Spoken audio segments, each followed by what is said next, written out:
What's up, everybody? Steven here, the Horror Freak 85. Welcome, and here with Echo. How you doing? Pretty good. So I can't. I was just sharing it out right now. So give me a Uh, minute. that's cool. That's cool. Yeah, I've been sharing it out, and looks like we got some people popping in already. There's 4 views, so just say hello, whoever's here. And it looks like our guest is here, so I'll go ahead and bring him up. We got Brian Krause. Woo! What's up? Hey, how's it going? Have a good week. Yeah, it's been pretty good. Getting a little cold down here in Georgia. Yeah, it's going to be getting cold in a lot of the southern parts of the state of the country. It's time. Where are you guys at? I'm in Tallahassee. Washington State. Got cold there too. So No, I'm not Tallahassee, maybe. So we got Stephen Chang's here, Rob's Vintage, Hey, Rob. Hey, everybody. and Darla Atkins. What's up, Darla? Let's see, and Bones. Yeah, people popping in. So welcome. Yeah. So besides, let's see, a lot of people know you from Charmed and Sleepwalkers, but you have a huge list of movies on the Internet Movie Database, and some newer ones too. Oh, yeah. We'll talk about later on, like within the last couple of years, did some newer movies I'll bring up later, and we'll talk about what else is going on. But let's start out, get a little bit about you. Where did you grow up? Were you always into acting? Well, I grew up in Orange County, California, a place called El Toro, which is now called Lake Forest. If you've been out there, it's to Laguna Beach. It's directly inland, 10 miles. It's right where the 405 and 5 freeway come together. They call it the El Toro Y. It's the worst traffic at 6 o'clock on a Friday night you ever want to put up with. It's basically halfway between Los Angeles and San Diego. I didn't always want to act. Initially, I was one of those kids. I wanted to be a professional baseball player. And then, that wasn't happening. And I had visions of playing soccer. And I went to college for a year and played soccer and realized I'm no world-class player. And I would have to actually get a degree in college. And that's when I decided to take a year off. And give acting really a full-time try. I'd already kind of been doing it in high school and outside of high school classes and stuff. And it was that year I fully committed and, started driving from Orange County to Los Angeles and knocking on doors and sneaking onto the lot and dropping off my headshots and just walking into rooms and, all that. And at the end of the year, I had gotten my SAG card and did a commercial and, had like a couple lines in this little movie that nobody will ever see. And, was background on a Lou Ferrigno movie. Ooh. Yeah, we were in the background. We were just dancing and we never got paid. And, the food was awful. And it's funny, I went up to Lou at a convention. This got to be about a year or two ago. And I was like, Lou, I love Lou Ferrigno. And I was like, listen, I was in one of your first movies, 1988. And he's like, oh, I've done a lot of movies. So who knows which one it was. I was like, okay, Lou. I'm like, it was the 1988. So he's like, it wasn't my fault. That was Brian. Brian. Yeah, Brian Cranston did some work on Alligator, and what was his name? Oh, the guy he met the because he did the guts in the alligator when it blew up, and I forget who it was that was in it. See, I got the movie right here. God, Robert Foster. Oh, wow. And he talks about meeting him, and then years later, when his career was going, and he goes, we met before. Right? Wow. It's like, I don't recall. Wow. It almost he's in that whole bit of season 8 or 7 or whatever that was at the end, right, of Breaking Bad. It's so amazing. Kind of, it almost comes like full circle, go from doing behind the scene work on a movie with him in it and then meeting him years later because they're in a show together. Just doesn't recall. Right. That's kind of what it was like with Lou. He's like, I've done a lot of movies. I don't know. Sounds like at one of the Horror Hounds, I met Sean Patrick Flannery, and he was saying like how he's been in so many movies and stuff. And I was joking around, like I was like, I know Extra. You don't remember? He goes, yeah, we could have met. I don't know. I was joking around with him. It's like, yeah, but yes.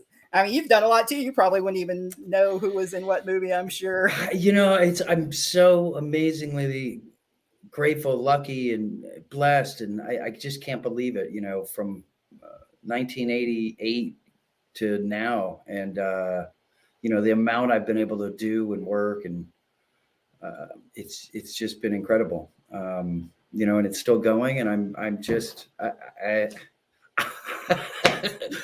it's amazing. So yeah, I've met a lot of people that Ross Marquand. He said this is his story to tell much better than I do, but he was called in season 7 or 8 on Charmed as a body double for me, and it's how he was getting his SAG card.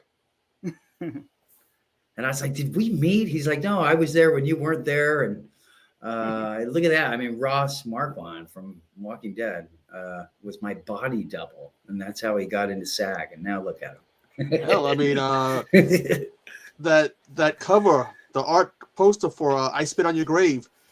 For years and years, I didn't know this. That's Demi Moore. What? That's Demi, that from behind the tortoise clothes.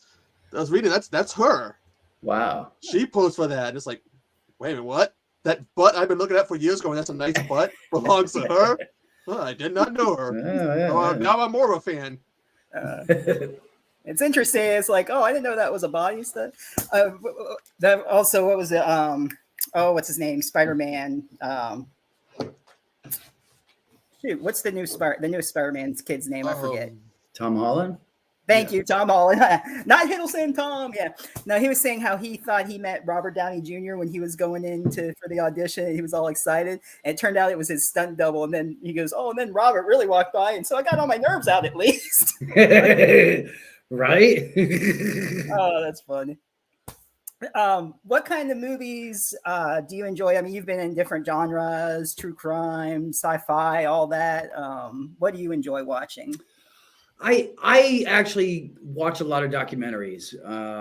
I watch, a lot of ancient aliens and true crime and, History Channel stuff.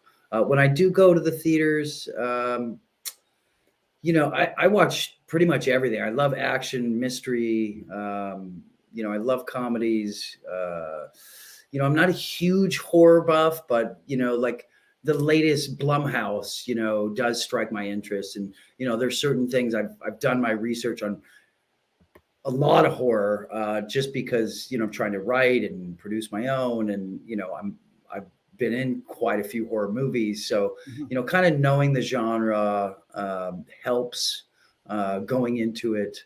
When you meet different directors or writers or, an actor who may have been in certain things. So, I kind of watch everything, but, for me to go to bed tonight, it'll probably be Forensic Files, chased by little ancient aliens, and nighttime.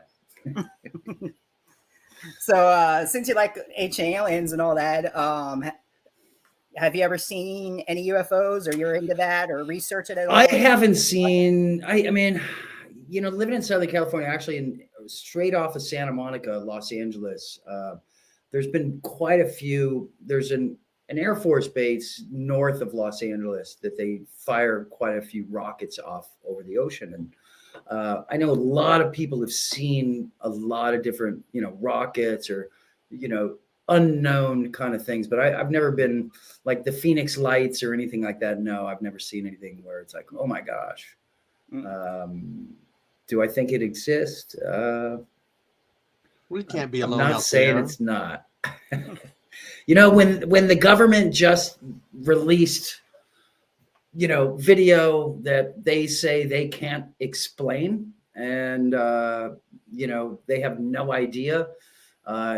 this is from all over the world as well, then there's something else flying around out there that it's either us cloning it or something we have no idea. But I love the idea of it. When you look back at all the ancient megaliths around the world, from Peru and China and Egypt, and you look at these stone structures that are made of 50,000, 100,000 pound stones, cut so precisely.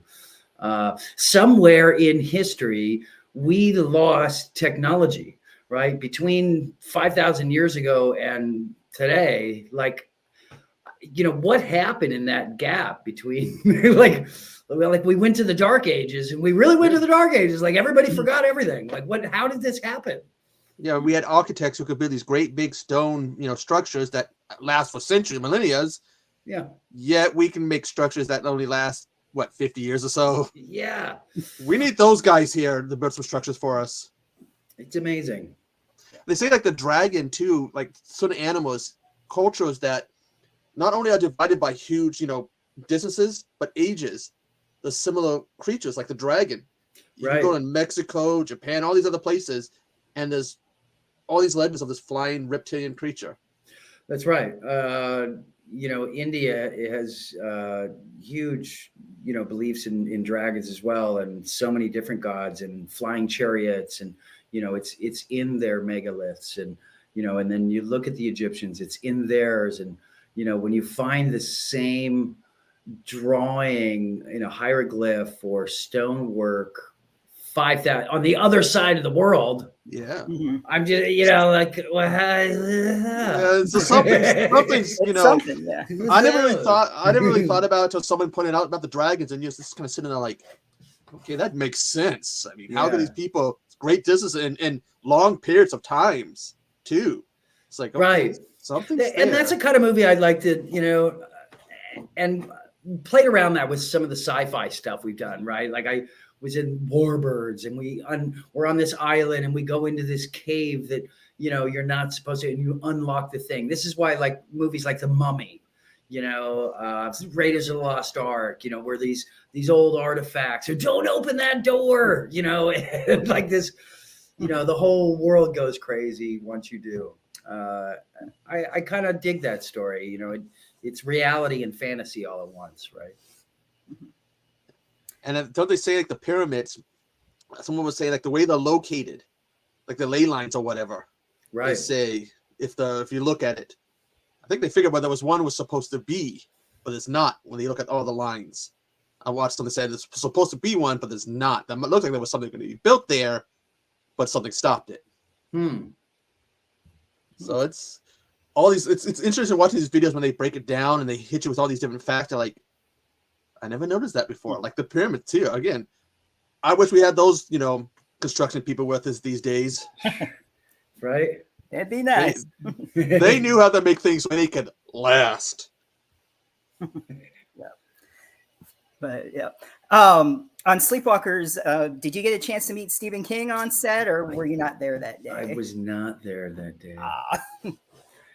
No, I had a movie coming out called Return to the Blue Lagoon, which I'd just done the year previously, and they was the same studio making Sleepwalkers at the time. So when they found a break in the schedule, the studio shipped me off for a week so they could film basically everything that happened in the graveyard, right? And a few other things with Machen's character. They spent a week and a half in that graveyard, the entirety of me pulling up and the picnic, and then, the sheriff coming up and Clovis attacking me, and all of that sequence. I think we were there for almost 2 weeks. It was a really long shoot in there. And just so much camera work that they were doing. And so it was okay to ship me off for a week, but in shipped all these, legends of horror and Stephen King himself. And, I came back and I'm like, where is everybody? No. What was it? Someone said when they were doing The Stand, the miniseries, there was this pinball machine and they weren't supposed to mess with it. So the prop guy saw someone playing it and he went to go yell at them. want him to turn around as like Stephen King. He's like, play with it all you want. It's probably get shipped to your house afterwards. Yeah, he was funny. So he's like, "This isn't my fault." And he's like going to every police officer. He's in charge. No, I'm not in charge. I'm just the whatever, the EM or whatever. And then the sheriff. When he was like, "I can't help it. Every horny teenager, blah blah blah." That was funny. Was there any challenging or rewind? I can't talk tonight. One of those days. Anything on the set that happened that delayed it or made it longer, or any challenges? The big challenge was getting in and out of the makeup and then the full body suit.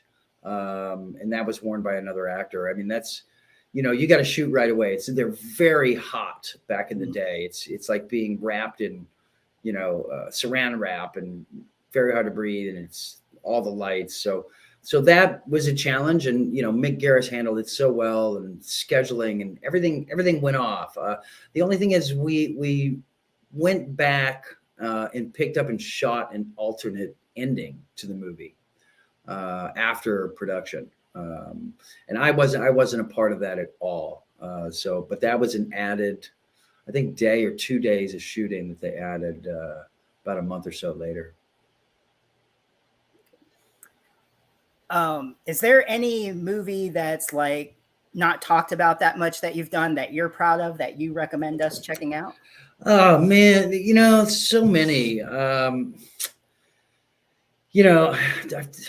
a movie I did called Scarlet, which is really fun, with a group of guys called, John Lyde is a writer, director, producer, cameraman, director of photography. He does it all. He can one-man show an entire movie, and he's really, really talented. And so he lives out in Salt Lake, and I've done a few movies with him. One called You're So Cupid, one called Christmas for $1,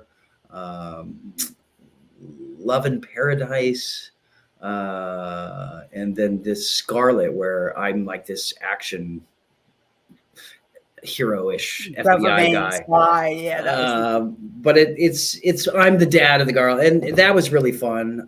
There's so many.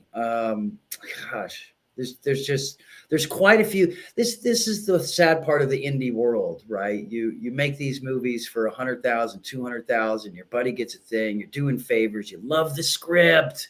Everybody really lays it on the line for it, and then it just, it's really hard for it to get to the public. How do they find it is the hard part.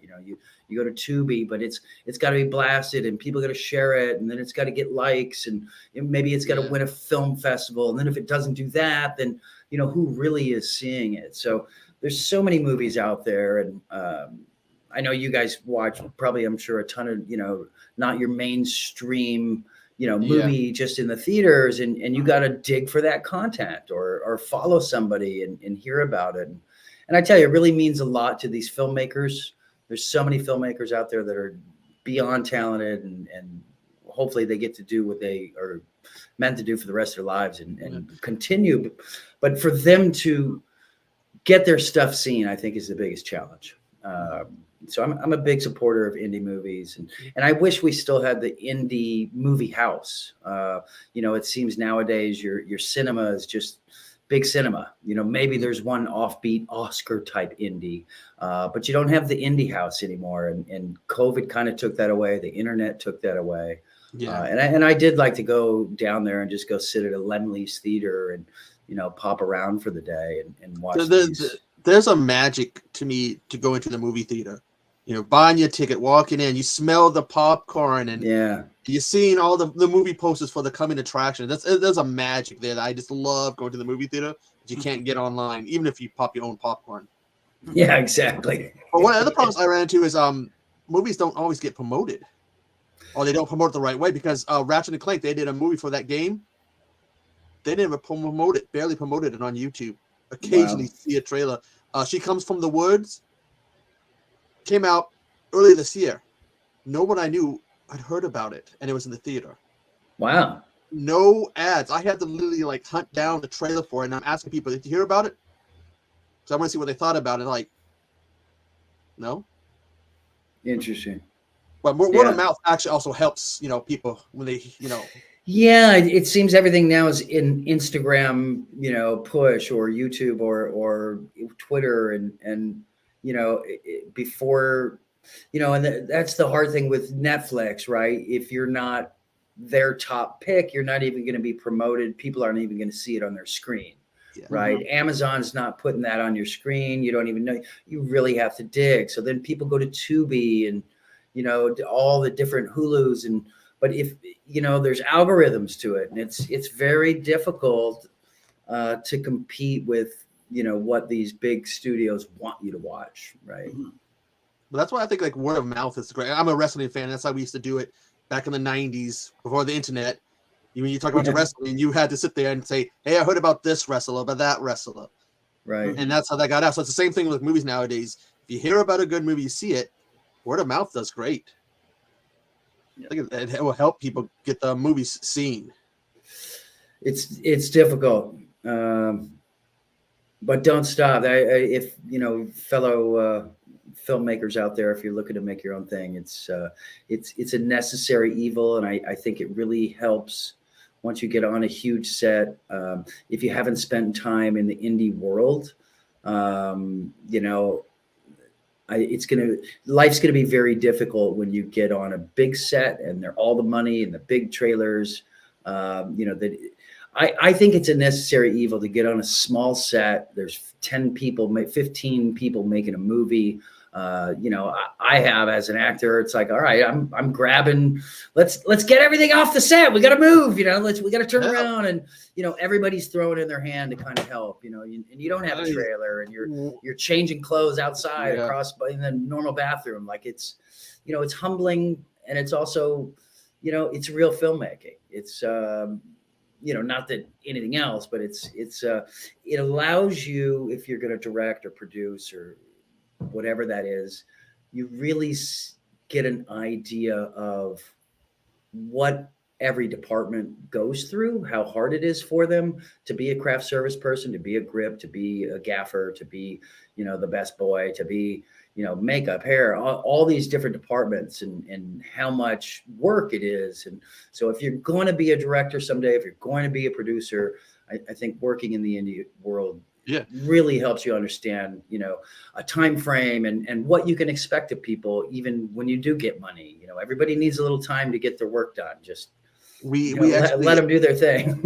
We have a filmmaker, I don't know if he's still in chat, named Chadwick Whitmore, who is, he does the indies. He just did a film called Malcolm, which is on Tubi and other things. And, he's doing that right now. And I think he's doing another production. Yeah, next year, I think he's doing something, a female slasher or something he's going to start doing. I read that he was looking for people. Yeah. Fantastic. Yeah. Okay, when you did, Return to the Blue Lagoon, how did they do that movie? How do I say this? Was that shot on an actual island, and you guys having to find, trailers or whatever? How did you guys do that? Between shots. And between shots, finding. When we did your location, was that an actual island? Yeah, we were on in Fiji on an island called Taveuni. Taveuni is their third largest island in Fiji, and it's also known as the Garden Island. It gets 360 inches of rain on one side of the island, and on the other side, that's people where hotels maybe gets about 150, 180 inches. So wow. It's lush and gorgeous. And we were fortunate enough to be able to go into a couple different villages and be on their property and shoot in places where, your normal tourists would never be able to go. Since then, the Fijian government has changed and actually pays these villages not to fish their waterways anymore. And they've turned them into sanctuaries. So now you can go down there and go on a scuba dive and go look at this beautiful reef. So where I swam against the shark and dove in and swam across, the reef is rebuilding itself, if you will. And then there's another one where all the coconuts where the people come in at the end off the boat, the pirate ship. There's a reef out there there's a channel that comes through, which is probably the most gorgeous place I've been on the planet. And nobody was allowed to go. You would have to go about a mile out past, if the tide was up, you'd have to boat out and around this point. But if it was low, we'd have to walk in, and it'd be like a mile and a half just to get around this point and get to the other side. Wow. Just where the reef is to get to the drop, it's about a mile of reef. And then it just this drop off into ocean. And so we went down there. Quick story. One of the locals is like, "Come on," they call me Island Boy.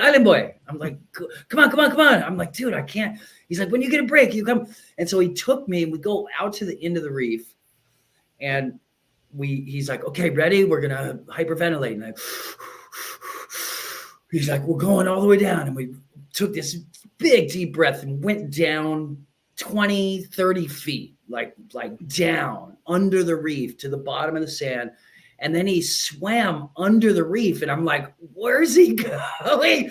I'm dying of breath. And he goes under the reef, and we come up this tube, and we come up.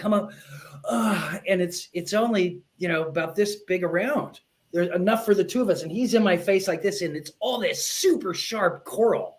And I'm like, we can't climb out of here, right? I'm like, and I see them calling for me on the, they're looking for me on land. And I'm like, I'm way out there, right? I'm like, and then I'm in this hole.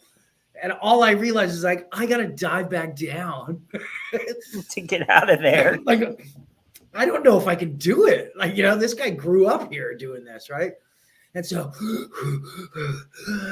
I just took the biggest breath, got down there, and get to the bottom, and there's this carp or something, and it's the size of a bus just coming through the channel.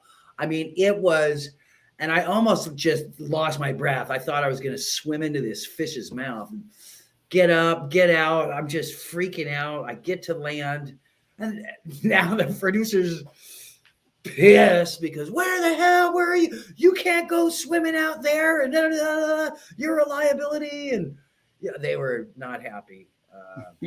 I not just wasn't findable, but was diving in the reef. But anyway, now you can actually go to that island and go dive that blowhole yourself. And the money goes to Fiji and the conservation of their reefs and bringing the wildlife together down there again, which is amazing. They just had a new island out there. They were saying volcano pushing some stuff up out there somewheres in the South Pacific. I would imagine, Fiji has 1,000 islands, and there's sandbars that come up and, in the middle of the day at any given time, depending on the tide and the shift through the Samosimo Strait. Captain Cook had actually written quite a bit about the Fijian Islands in the Samosimo Strait and how treacherous the waters were there. And he would write, it's not just the cannibals that one needs to be afraid of, but the reefs that are very hard to chart as the tide goes different. So a lot of ships were lost in through the atoll of the South Pacific, especially the Fijian Islands. Actually, it was off the coast of Japan, but they don't think it's going to last. Ooh, interesting. Underwater volcanoes, whatever, pushing stuff up. But I don't think it's going to last. Well, you got that whole ring of fire up through that way, right? Which is just, fire literally coming out of the ocean, which is just crazy. That's like Mariana Trench and the whole bit through there, right? That's crazy. Question there. Is there anyone that you haven't acted with yet that you'd like to? The list is long. I was just watching Django last night. I'm like, okay, everybody in there I want to work with, like Clint Eastwood, Tom Cruise, Matt Damon, Kevin Hart.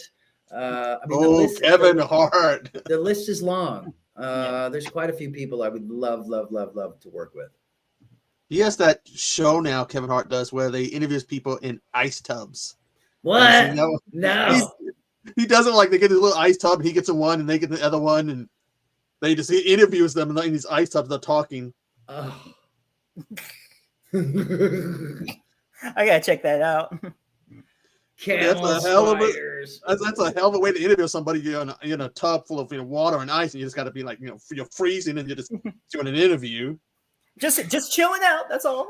If it was to hang with Kevin Hart, I'd do it. Well, maybe he'll interview you. Who knows? Yeah, never know. What's that called, Echo? What's the interview? Or I'd have to look it up, but I just came across it because again, I'm a wrestling fan, and he interviews these wrestlers, and you get these big tough guys, and they got to do the whole no selling it. They're probably freezing the balls off in the water, and just be like, oh yeah, we're gonna answer questions. I couldn't do it. Oh wow, I see this. Jean Marie Mac, the music video Shadow, is amazing. I did meet her on Camel Spiders, and she's an incredible artist and human being. So when she called me to do that, I was just like, absolutely. She's so artistic and just a wonderful human. So that was a lot of fun. I didn't really understand what it was going to be like until I saw the final product. So that was great. Jamie Bernadette, who I've worked with, just the twice. It's getting long. She's amazing. She just directed a movie that she wrote that I did with her it's got to be 2 years ago now. So hoping that again gets released here on Tubi or whatever it is. It's a good little horror. I got to play a kind of a junkie named Jimmy. Down in the bayou, Jimmy. Did you have to do that accent, that bayou accent, Louisiana accent? Oh yeah, I was getting on down there. You couldn't quite understand Jimmy. Well, okay. What I've seen is that you've also done some video games. What's it like doing that versus a movie and a TV show? Doing the balls on you, whatever. It's kind of like stage work. You're in a big stage, and you don't have all the props. It's not a realistic world, and it's you're trying to be film acting, but it's in a stage type of environment, and that it's fantastic, but it is a little more. It's just a little more stagey. I enjoy it. I've heard the scripts can be a bit bigger than a regular movie script. Oh, hell, huge. The game Until Dawn holds the Guinness World Record at 1,000 pages. Wow. And they're like, oh, think about that. That's like what, 1 minute a page? Right. So it's like, oh. That'd be hard. Like, okay, here's your script, and you get hit something like that thick. Okay. He's like, yeah, Lord, oh Lord. If doing 8-10 pages a day, you're working for 100 days, it'd feel like a normal job. I got a job, I'd be down for it. So when you read a script and get into each character, do you have a certain process that you do to portray that person? It depends on the amount of time I have. Sometimes I'll get a call. Hey, working next week. Can you get down here? All right. Let me read it. Boom. You don't have a lot of time to prepare. I'm working in 3 weeks from now on a job that I just got, and I'll have had a month to prepare. Something like Sleepwalkers, I had, a month and a half, almost 2 months. Something Return of the Blue Lagoon, I had 2 months. Something like Charmed, I get a script on Friday night, but I'm still working on another script. So by the time I read that script and it's really give it its due, it's the night before. But in the feature world, sometimes you only get a week or two to really kind of dive into something. So, my theory is you need to read the script a bunch, over and over and over and over and over, and really understand, get a grasp on the world and who your character is in it, and what you need to push for that. And so much of it comes from me anyway. It's myself. I'm just being me with different ticks in a way. You see a lot of actors just be themselves, really. A De Niro, Pacino.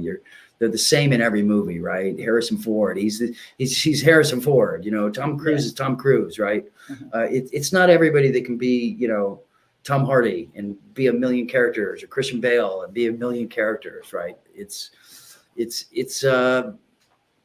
So when I get a script, I really just, who is Jimmy? Who am I? And then, kind of building a backstory, but it's all within, it all has to be forgotten once you get to the set. So a big part of it is talking to the director and understanding, each different scene, what we're pushing for. Because at the end of the day, all you can do as an actor is bring honesty to the moment.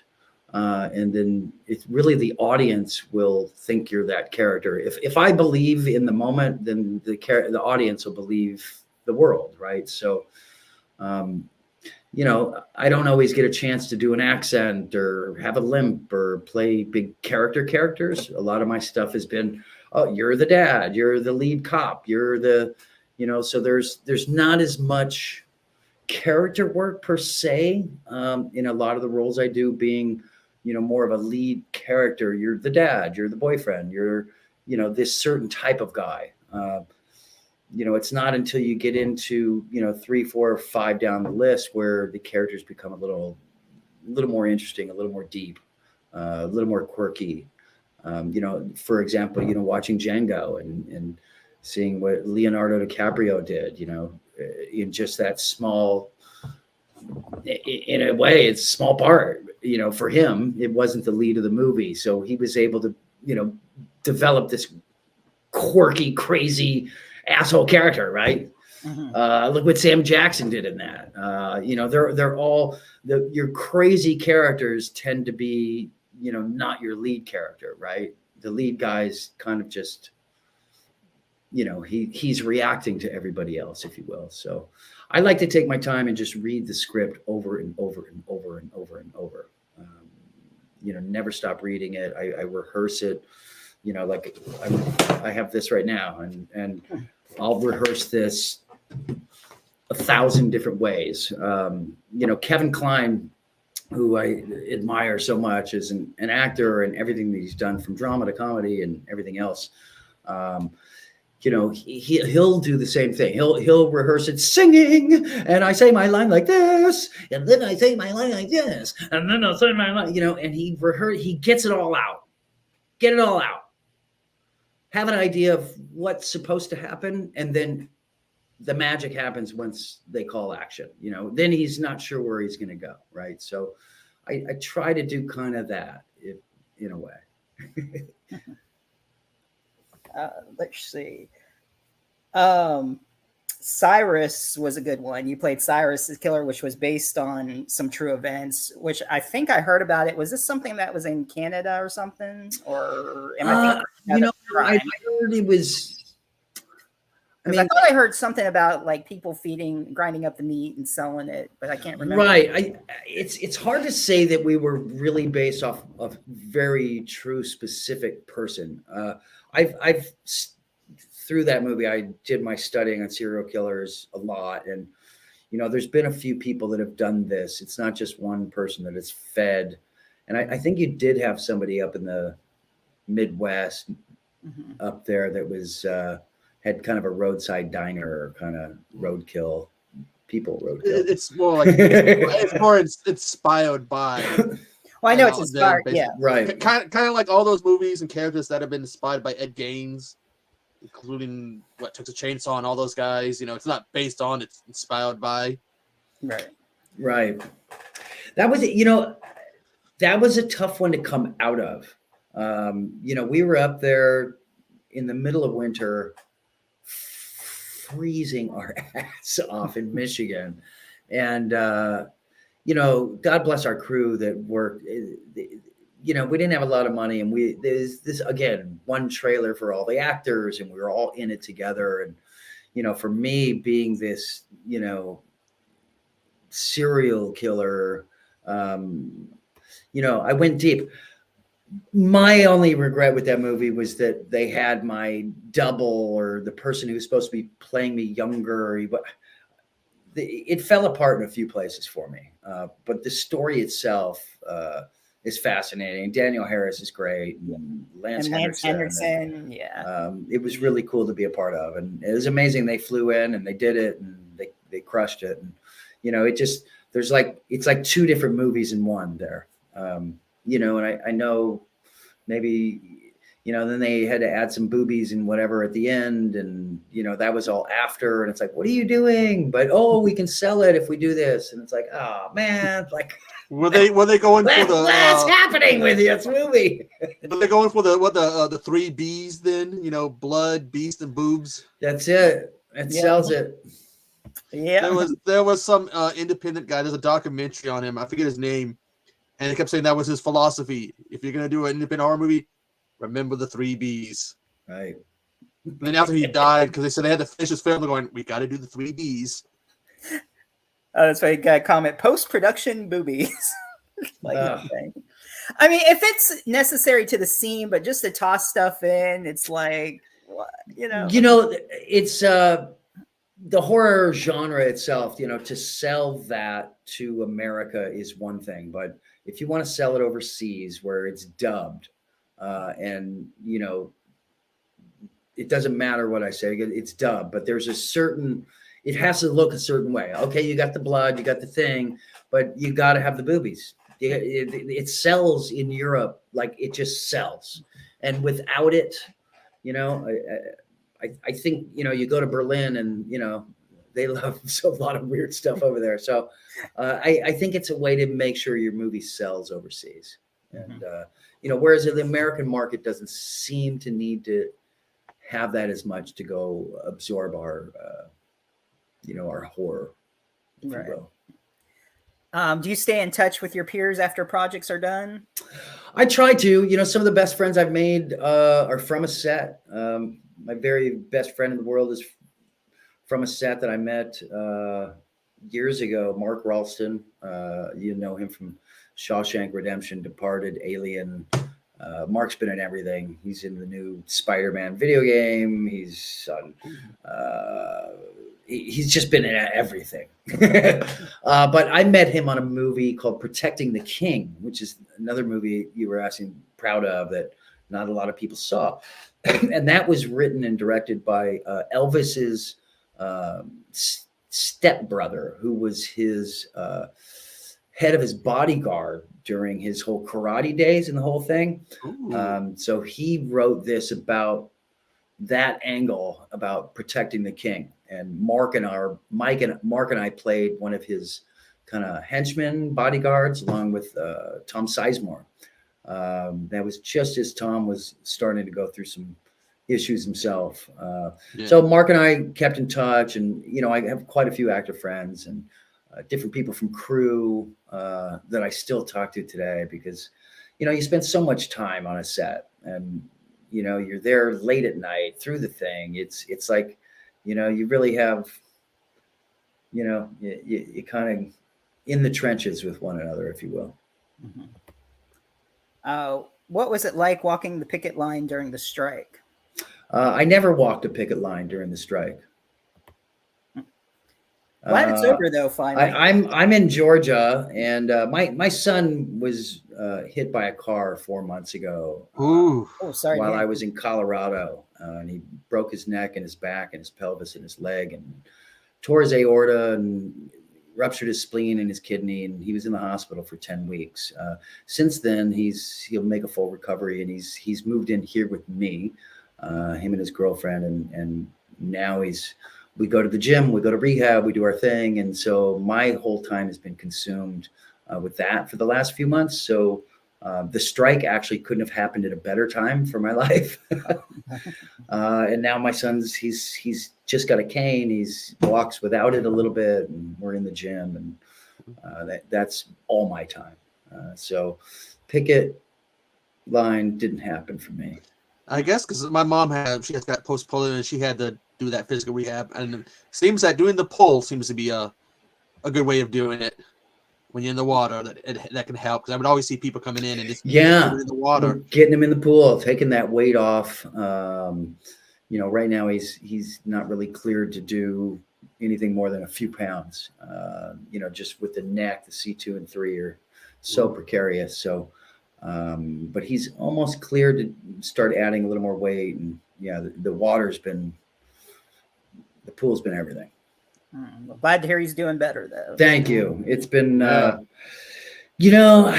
going through it. I was on the phone with him and I was like, hey, I'll come get you, blah, blah, blah. And I heard the screech. I heard the accident. I was like, hello? Screaming. Somebody came, picked up his phone, told me where to go. And, I got there. I saw the whole scene and, went to the hospital. So I got to be in the hospital with him pre-surgery. And, I'm just so blessed that I got to be there. And, it was just so humbling. I know so many people go through so many things in this world. And I've been fortunate that, tragedies like that have missed my family for the most part.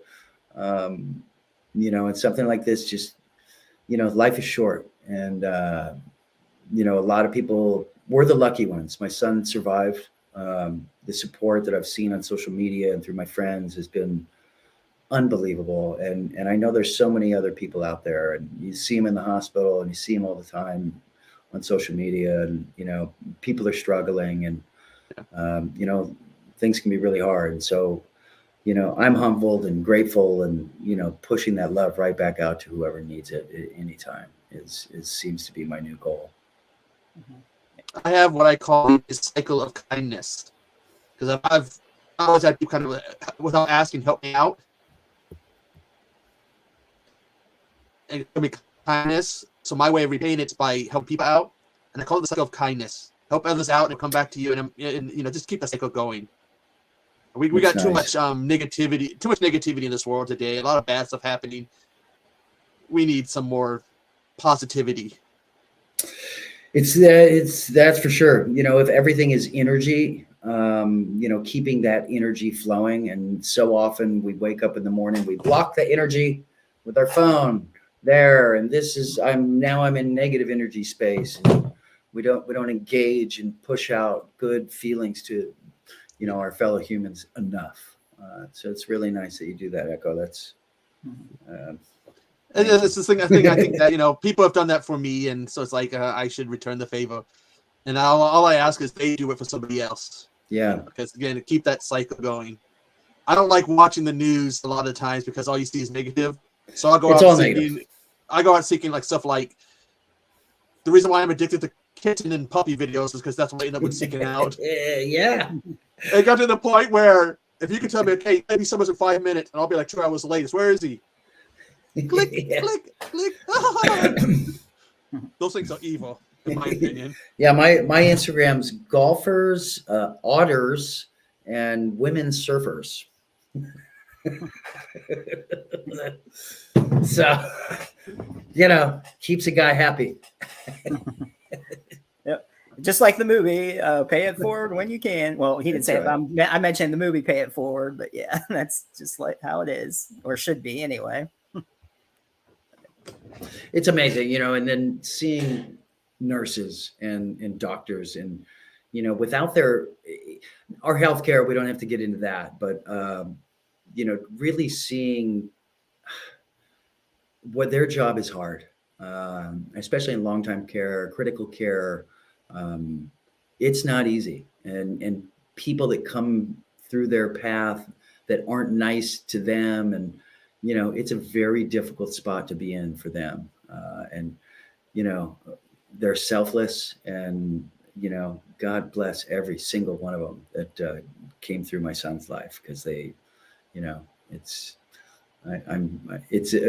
don't know that I could ever do that. And it's funny when you ask, becoming an actor, and that was one thing I thought through college I was going to get into, is kind of the medical field and, work as a trainer and potentially, kind of a nurse. And I don't know that I have the patience to put up with people the way I saw them do it. It's like have the patience for patience. I'm sorry. Yeah, that's a tough one. Yeah. Let's see. There was a question earlier before we got into that, but that was important though, conversation, and I'm glad we had that, and everything's doing well, and we just all need to appreciate each other. Where was that question here? And of course, we have Pat Cleese, the line. There's always someone trying to skate uphill. Mm. Oh, I don't know if it was my end. You froze. I did. No, Echo did. Gotcha. Can you hear? Okay, now he's fine, I guess. I know he was having issues earlier. Was it hard working on Charmed, where the demand for shooting is high and it's 23 episodes? There's nothing. It's a full-time job. It's 5 days a week, 12, 14 hours a day. It's a bit of a grind. For me, being, number 5, 4 or 5 on the call sheet, I wasn't as busy as, say, Shannon or Alyssa or Rose or Holly, or the crew members who are there at 5:30 in the morning on a Monday and leaving at 8 p.m. on a Friday and don't get to see their families and get their laundry done, do their mail, or see their kids go to practice, or it's a grind. On my end as an actor, how not being the lead, I had a pretty good schedule. I probably averaged 3 work days a week. Not too bad. So I had a lot of downtime. There were weeks where it was like Monday through Friday, and it is tiring. But then when you get that break of 2, 3, 4, 5 days in a row, it's like a mini vacation in the middle of it all. So I love shooting television like that. You feel like you have a normal job. You got a Monday through Friday. It's not like a feature film where you work for 3 weeks or 2 months or 3 months and then it's over and you're unemployed. This is 22 episodes, and if you get picked up, you're doing next year, and it's the closest thing I think you can get to a regular job feel. It's a grind, but I love that. You're moving fast. You're shooting 10 pages a day. You're moving. There's definitely a pace to be able to get it done. How far in advance for Leo did you know he was going to be such a major character in it, or was it just guest role at first, or how did that come about? It was a what they called a possible recurring. So I did, when I got the role, it was for 2 episodes or 3 episodes. I think 2, and then they added 2 or 3, and then they said, all right, we'll add 2 more. And I wasn't official recurring yet at the end of the first season. I think I did 4, 5, 6, 7 or something like that. And then the next season, they gave me a contract and said, all right, you'll do 7 of the first half of the season, is basically what a contract looked like. I was like, okay, now I'm recurring. I got 7 episodes out of 13. Like, woohoo! And then when they went to pick me up for the back half of the season of season 2, they made me a regular. But I had no idea that Leo would be. My goal was to become a regular on a television show, and it happened exactly the way I guess I kind of imagined it. Right? Mm-hmm. Come on as a guest stop, possible recurring. Do your thing. Hopefully the audience loves you, and you kind of sneak onto the show, and next thing you know, you're a regular. I think that's kind of the easiest way to get on a show these days, as opposed to being cast in the pilot, and all the producers have to look, and all these people have to approve you. When you come in this way as a possible recurring, hey, you do a couple episodes, and then the whole studio's not approving you. The fans are making you the star, right? Norman Reedus, for instance, Walking Dead, right? His role wasn't supposed to be the lead of that show. The audience made him the star of the show, right? So this happens a lot in different shows where, you're not taking over for the lead necessarily, but, you do get added to the, I mean, the timing for me, it just, knock on wood, I'm so lucky. So, and what did you think of the development of Leo? How, first he's the white lighter, then spoiler, just kidding. It's been long enough. But became the elder and everything and all that. And the way the show ended, were you happy with the ending? Yeah, I mean, Leo, I always felt once Leo fell in love and he became a regular and the whole thing, that's when I really started to worry. I was like, okay, the only way to create drama now, like we can't just be happily ever after. This where's the drama, right? Someone has to die, and that's Leo. And so I was always freaked out they were going to kill me, so Piper could have more drama. and they did, and they tried, and they froze me. And at the end of every season, I was frozen or dead or gone or became an elder or I was going to become bad. And so I was always worried I was out of there. And then, it was fun doing all the different, the elder and the thing and all of it. And, it's crazy. Now they had a year to ramp up for the finale. So the head writer had a chance to confer with everybody, and he got to tie it up and put an ending to it. And there's so many shows that we've seen that all of a sudden it's over. You got 4 seasons done. Like, wait, where you didn't? Well, I hate when just like it's that. just over. Like, wait, you didn't tie it. The story's still going, And so we were very lucky. We got to kind of put a bow on it, a little bit of a happily ever after with a mystery. If you ever wanted to go back, you could. So that doesn't happen. And we were fortunate that, not many shows get that ability. Did you happen to see any of the episodes of the reboot of Charmed at all? Or I haven't. I've seen a few commercials and promos and stuff.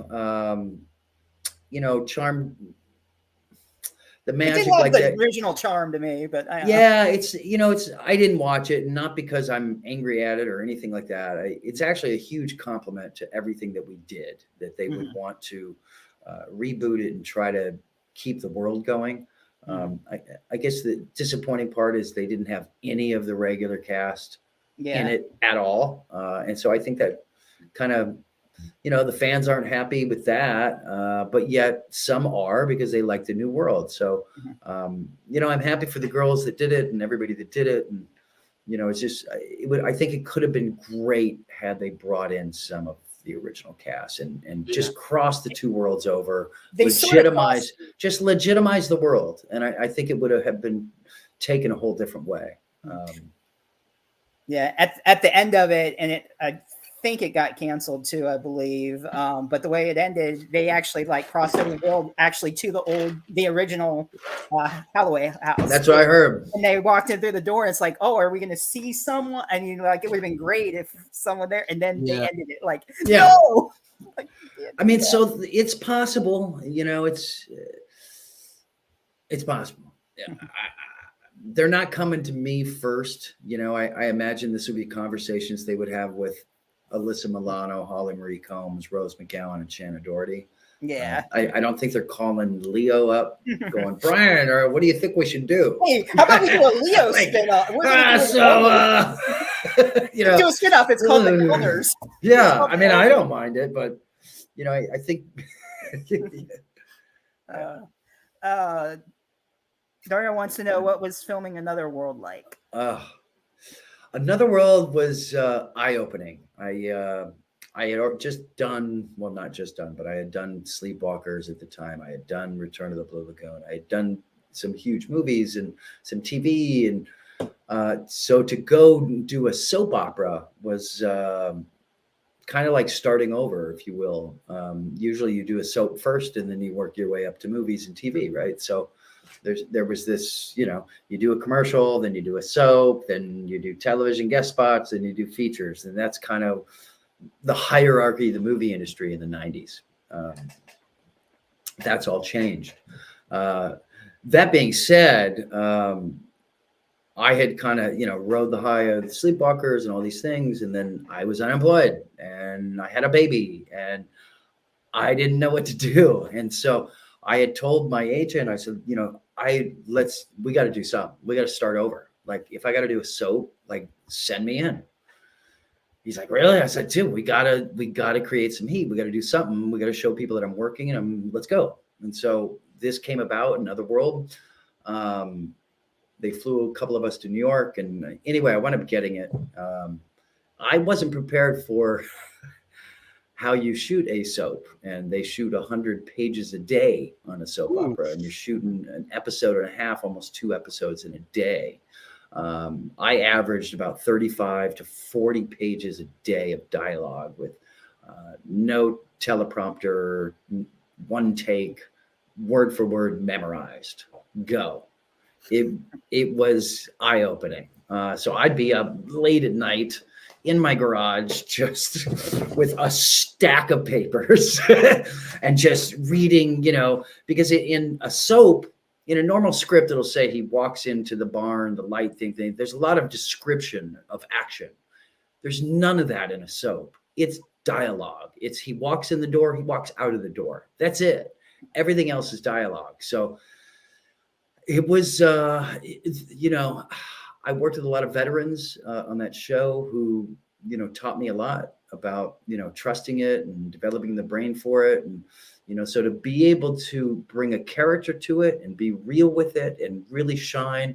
When you see someone on a soap that you think is really good, they are amazing because it's a really difficult forum in which to push your craft out. And I wanted to ask you, how was it working on Christmas Switch, doing some holiday movies? Yeah, that was so much fun. I played Santa. I was like, how was that playing Santa? I love playing Santa. I mean, look at me. Do I get to play Santa? No, but I played Santa. Exactly. That was a lot of fun. Take that, Tim Allen. I was Santa. I mean, that was great. I'm the street guy. I'm hustling with the Santa suit and the thing, and that was fun. I got to play Santa. I was Santa, boys and girls. But yeah, from being the criminal to portraying both characters for the body swap and stuff. So I'm sure that was interesting change for your character there. Yeah, it's a good little love story, and it's a good Christmas movie. That's a good one. My favorite one that I did though, Christmas wise, is Christmas for $1. Again, with John Lyde, who wrote that, and it takes place in the 30s through the Great Depression, and I'm a single father to a few kids, and we have $1 to split to make the holidays happen, and it's about family and Christmas, and kind of goes beyond. It's the root of it, right? Really wholesome, lovely movie. So. I always get fascinated by when they do these pieces in another time period, because then the actors and the cast, they gotta not only dress up, they gotta talk and act from that period and stuff. It's got to be, especially the different lingo they would have in those times. That's got to be an interesting thing. Yeah, the canter of how you speak. The beauty of Christmas for $1. There's in Salt Lake City, there is a part known as This Is the Place, and it is an old. I guess there's a lot of replica buildings of what it would have looked like 150, 200 years ago when they first got there, and it's like an old town. There's the old schoolhouse and the houses and the grocery store, and you can go up there and they have kind of a prairie days kind of thing, and people are in the full gowns and dress, and you kind of go in there and it's like stepping back in time. Yeah, so we were able to film there, which really made it so much easier. There is a town in Washington State. You should look up the winter pictures for this town. It's called Leavenworth, Washington. This town looks like it's from another time period with all the snow and the lights and stuff. Oh wow! It's like if you need to do something in North Pole without going there, shoot there in the wintertime, because first time I saw the pictures, I was like, I want to go there. Wow! It literally looks, because it's like in the mountains, you got the trees and the snow, all these lights. It literally looks like Christmas land world personified. Well, maybe we should do a Christmas movie there. A Christmas horror. Oh God, no! Christmas horror. I just made one with writer, director, producer Olivia Dunklier, and she put this whole thing together herself. It's amazing, and it's called Sleigh Ride, the Kris Kringle Killer. Hmm. Hmm. Like It's pretty good. last year, I got the bright idea to review Christmas-related horror movies, and for every one good Christmas horror movie, that's like 5 bad. I found all the bad ones, and I have sworn them off for life. There's some good ones though. There's I already found the bad ones. Like this guy dies, and they put his soul. She goes to put his soul in something, and she puts his soul in a Christmas tree. yeah, I saw that. Oh, Yeah. It's like, oh no. So I found all the bad ones. So now, when it comes to Christmas-related horror movies, I've sworn them off. I don't know if I can do it. I'd end up in a crazy farm if I have to watch another one. There's one coming out called It's a Wonderful Knife or something like that. Some slasher movie that's supposed to be coming out. I think it's called It's a Wonderful Knife. classic. Yeah. And also I was going to say, Brian, that movie's on Tubi, the one with the Great Depression, the Christmas for $1. Christmas for $1. Christmas Yeah. for $1. It's on Tubi. Oh, fantastic. Yeah. Check it out. Yeah, there's a lot of them on Tubi. Just type in Brian Krause and you'll see all the movies that are on there. There's a whole list of them. Some of them they've even dubbed over because I saw Poseidon Rex. Oh man. And I see this other one. I'm like, it looks like the same cover. Oh wait a minute, it's in another language because they had something in Spanish too. I was going to watch it. I'm like, oh nope, that's in Spanish. I'm like, nah, that's all right. You ever watch when they do your movies and stuff and they dub it into another language? Do you ever watch them and get a kick out of what they do for your voice? I don't watch them. I've been to France where Charmed is very popular, and I got to meet the guy who does my voice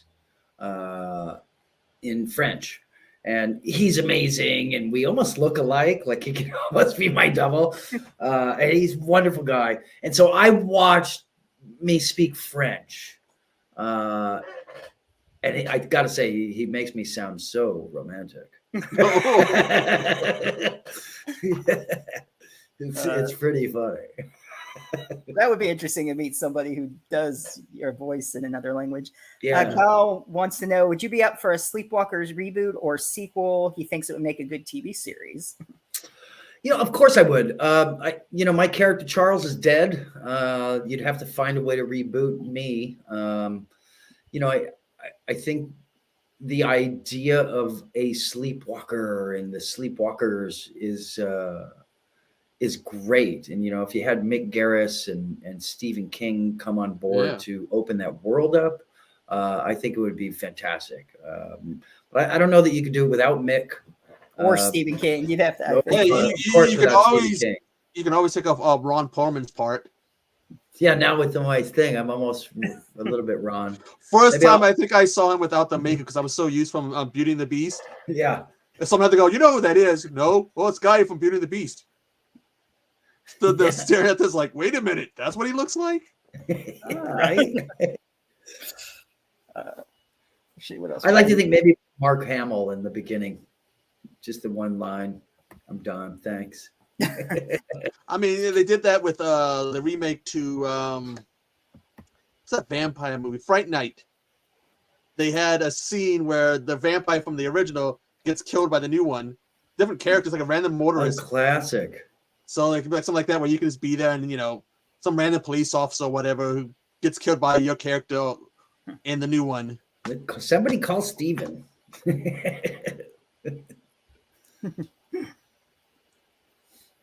It's always cool when they do a remake or reboot or whatever, and they just add somebody there from one of the cast members. Like they did that with Star Trek when they had the original Spock pop up.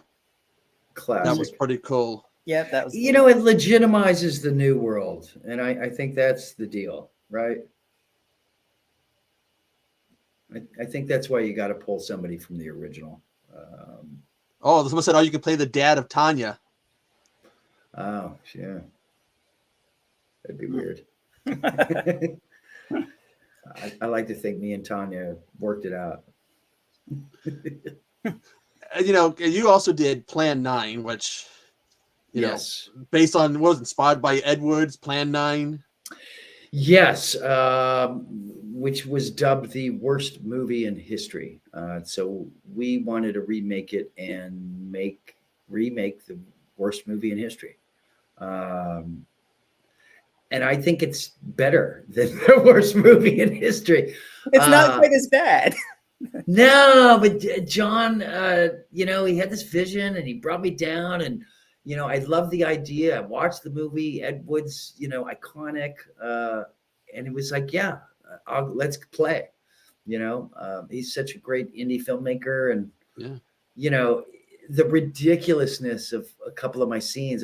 I'm running through. I just remember I running. Oh my gosh, the crazy design. And I run past this truck, and he's like, I want you to just put your gun down and reach into the back of the truck, and you grab this hammer and you hit the guy. And I'm like, wait. I'm going to run here and get rid of my gun so I can pick up a hammer to kill the guy. He's like, yeah. I'm like, that makes no sense. He's like, no, exactly. It does. I'm like, all right, I got it. Okay, let's go. All right, now we know what we're making. I think what drew me to that, because I was looking for your movies on Tubi, and I see Plan 9. I look it up. Oh, Plan 9 from Outer Space. I'm watching this. I need to watch that. There were so many to watch on there. I was like, oh, what to watch? There's so many of them. And I don't know if it could be considered the worst movie ever made, because there was definitely, over the years, of the decades since then, that's definitely some contenders out there. Oh, yeah. There might be a couple in my list. So... Yeah, Patrick was saying Superman 4 took that title. You haven't seen Camel Spiders. I was gonna bring up Camel Spiders. Yeah, I like Camel Spiders. It's fun. It's fun to watch. Well, there's another category of movies. Just type in spider horror movies, and God knows what you'll get. It's the killer of careers, that movie. Hey man, it helped out. Well, wait a minute. Did it really revive Steve Guttenberg's career when he did Lava Lantula? Oh, I don't know. Has it been revived? Well, it might have helped with the first movie. Then he did the second one, and then that maybe it's like, do one decent, silly spider movie. Don't do a second one. No. Yeah, but there should have been a second Camel Spiders. I mean, the way it ended. I think I've had my run of sci-fi fantasy creatures. Right, the world has ended on me. I killed the Loch Ness monster. I killed basically Godzilla. I killed pterodactyls. I killed camel spiders. I've had a good run in that world. Camel spiders is bulletproof. That's right. It's the best. Listen, again, I met a few people on that movie who I'm still in touch with today, from C. Thomas Howell and Diana Terranova and, Kurt Yeager, and there were quite a few people in that movie that I'm still in touch with today. And every single experience, even if the script is whatever and going to be whatever, it's a moment of time that you share with these people, and I always have fun. I don't think I've ever been on a set where I wasn't having the best time of my life. It's like I was watching the one Breakout. How do you not know something's up when all the security guards have the name tag of Smith? How is that not a red sign? Sure it wasn't the Matrix? The Smiths. Yeah, nobody's looking at name tags. Except for the one guy's like, Smith. Now you were a particularly nasty one in that. Tell them you're killing people. You're just randomly shooting a gun. Oh, that's a doctor. That's another one. Oh, there he goes. With Tom Sizemore. Again, yes. Who wasn't on set while I was there. In the last few years before he passed, he was it was difficult for him, and you'd get him for a day or 2 days. He'd come in, do all his stuff, and I noticed that because he did a number of the movies from Asylum. Yeah, and you would never see him with the main cast. No, he was always like elsewhere. So it's like, okay. Or if they would do a thing like he comes out of a sub to greet the main cast, you can tell he wasn't really with them. He was just, it was filmed to make it look like he was. Yeah, it's a shame. I mean, we'd be remiss to not, talk about him and being one of the greatest actors ever.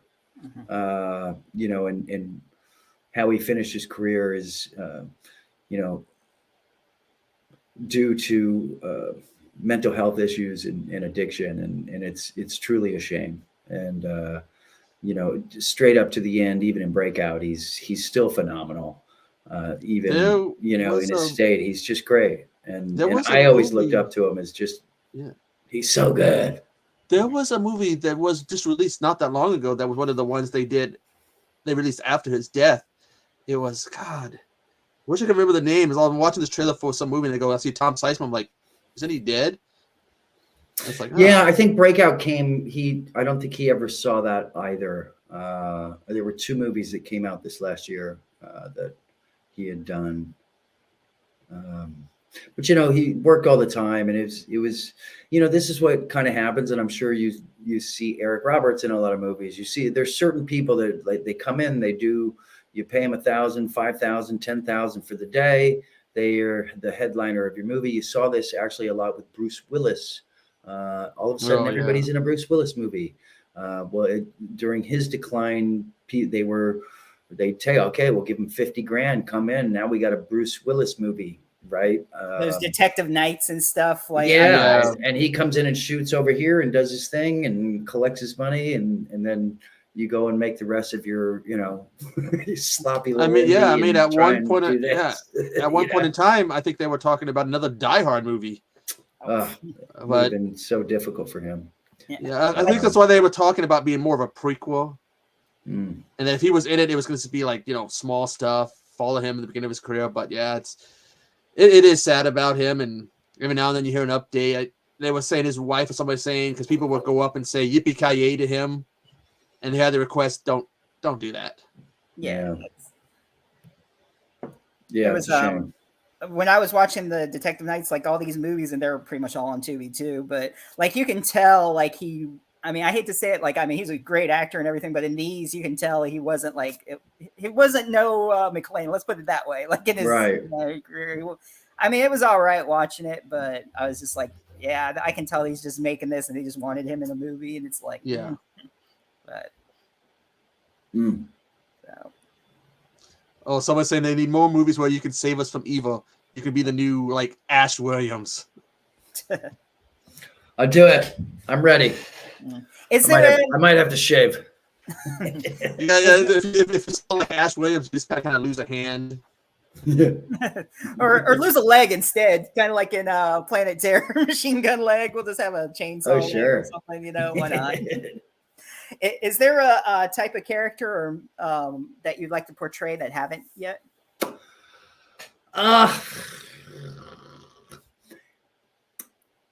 There's a lot. I haven't really had a chance to do comedy yet. I started out that way, sitcom, and then, did all these movies that were kind of dramatic, and The Show, Charmed, and everything. And so nobody's really ever let me play. And I love it. And actually, I have a chance at when I work in a few weeks. It's on a comedy. And so goal ticked.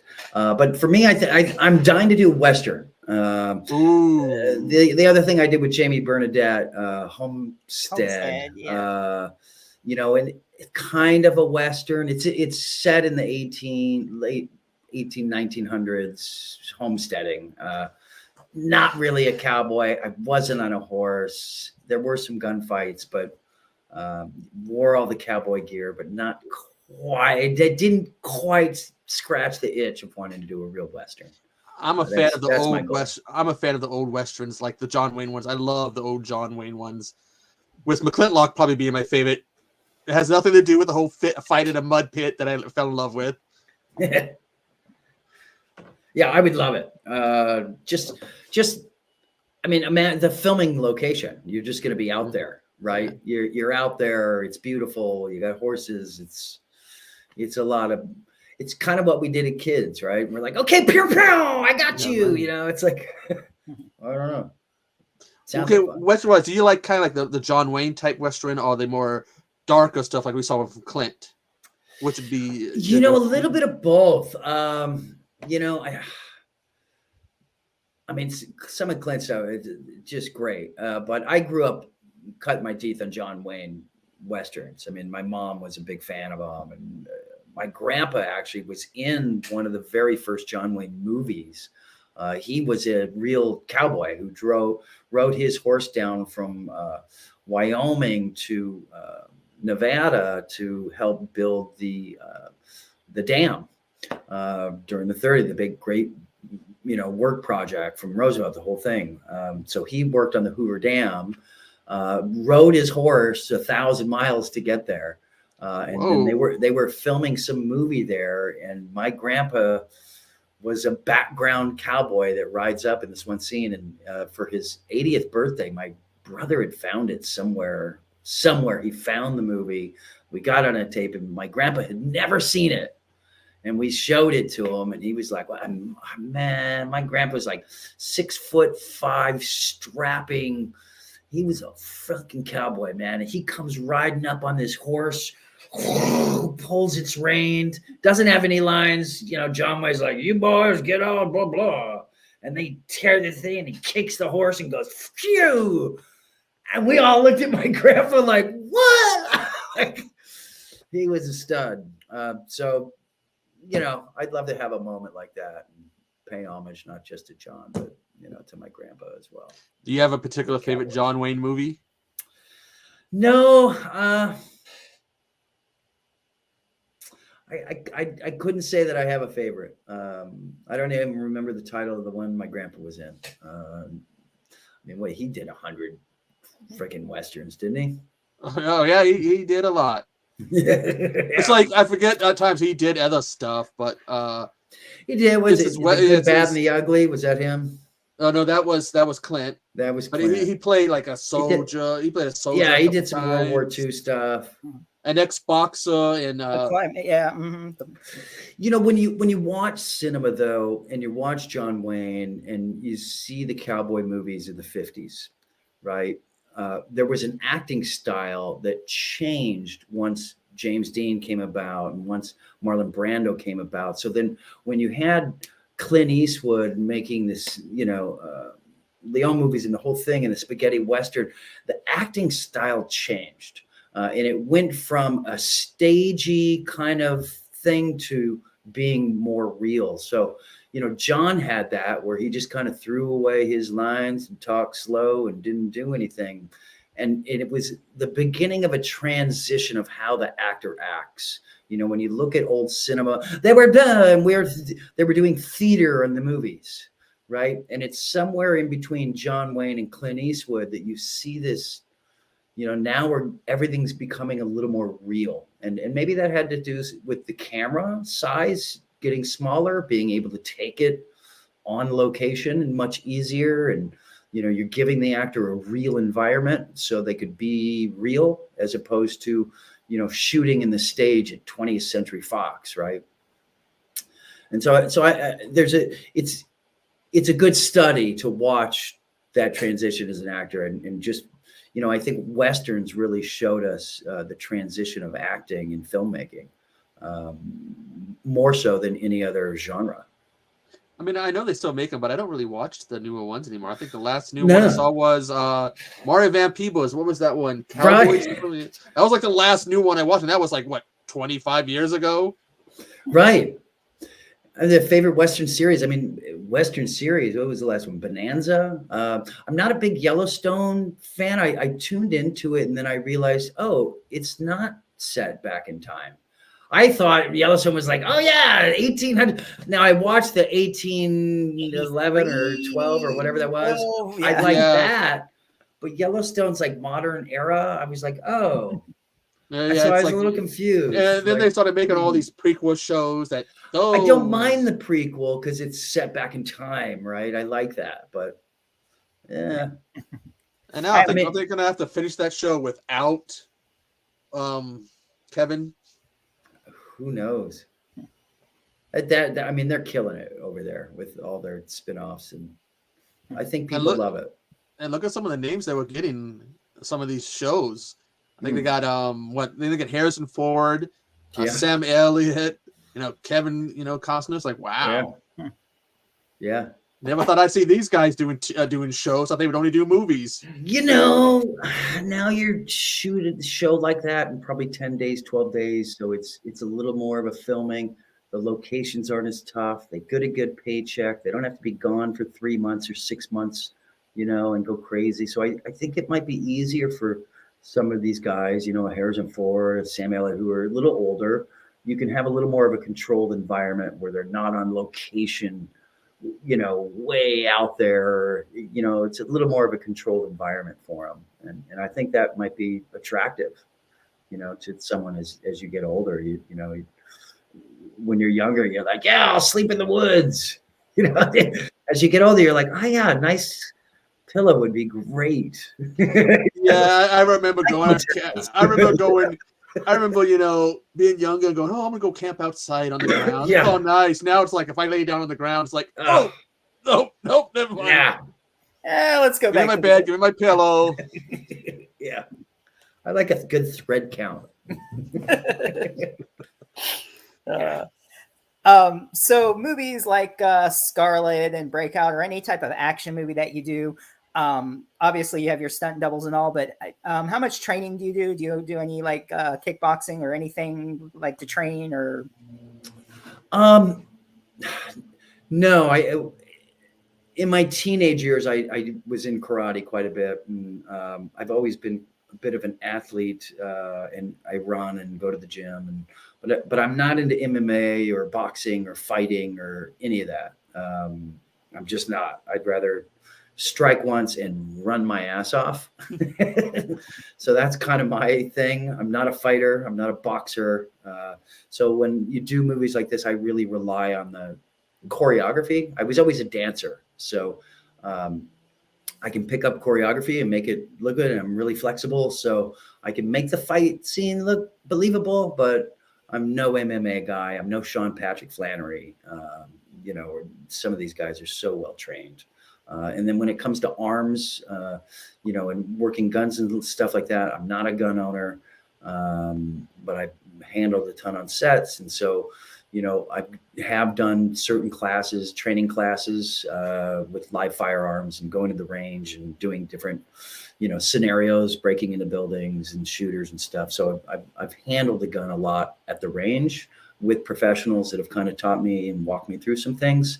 But it's kind of job to job, whatever it takes. But as far as like staying, being a black belt in something, that will never be my thing. Let's see. So he was saying that you were returned to Cabin by the Lake. Oh man, so. With Judd Nelson. Yeah, I forgot about that too, and I saw that because I remember seeing it. It's been a long time since I've seen him, but I remember like him putting the bodies in the lake and everything. Yeah. I was like, yeah. That part always stuck out to me. That was a good little movie. He's amazing. We had developed a friendship for a while, and we're golfing together. I haven't seen him in years, but that was a really fun thing. And it was one of the first times I actually got to play a character that wasn't the lead guy doing whatever. I played this coked out, crazy, narcissistic director who, so it was kind of a fun, it was out of character for me. And it was a lot of fun to do for sure. So was there a third? I see that Steven said there were 3 of them, but I only remember 2, but I'll have to see if there was. I remember the name for the first one. I don't remember. I didn't know there was more to the series. I just remember coming across the first one. Yeah. And you've worked with movies, some with CGI and practical effects. What do you enjoy working with more?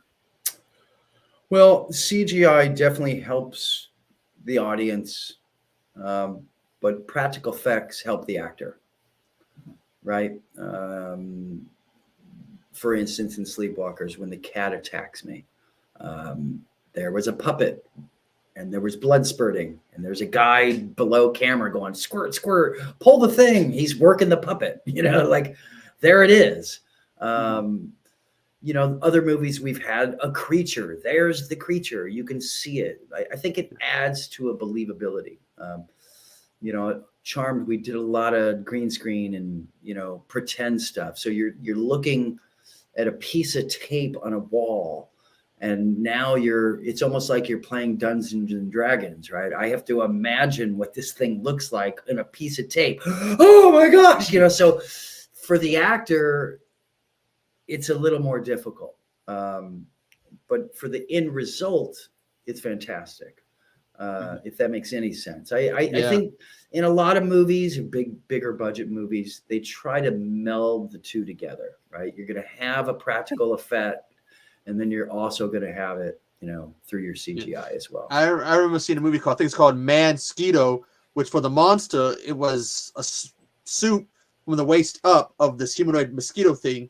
And you look behind the scenes, he's got very skinny legs because they had to put him in a green tights so they can CGI the rest in. And I remember seeing behind the scenes, I couldn't get my eyes off those very skinny green legs. Those tights, there were no camel spiders on the set of Camel Spiders. Did they use any spiders in any of the movies you've done? Not that one. Those things are nasty. Ugh. And who knew they were going to be the size that they were? What's Jim funny Warnowski, he's in the indie film genre. He's kind of a legend himself. He'll make a movie in 10 days. Write it, produce it, direct it, edit it, get it done, get it out. It'll be out in 5 months, 4 months, 6 months, not even that.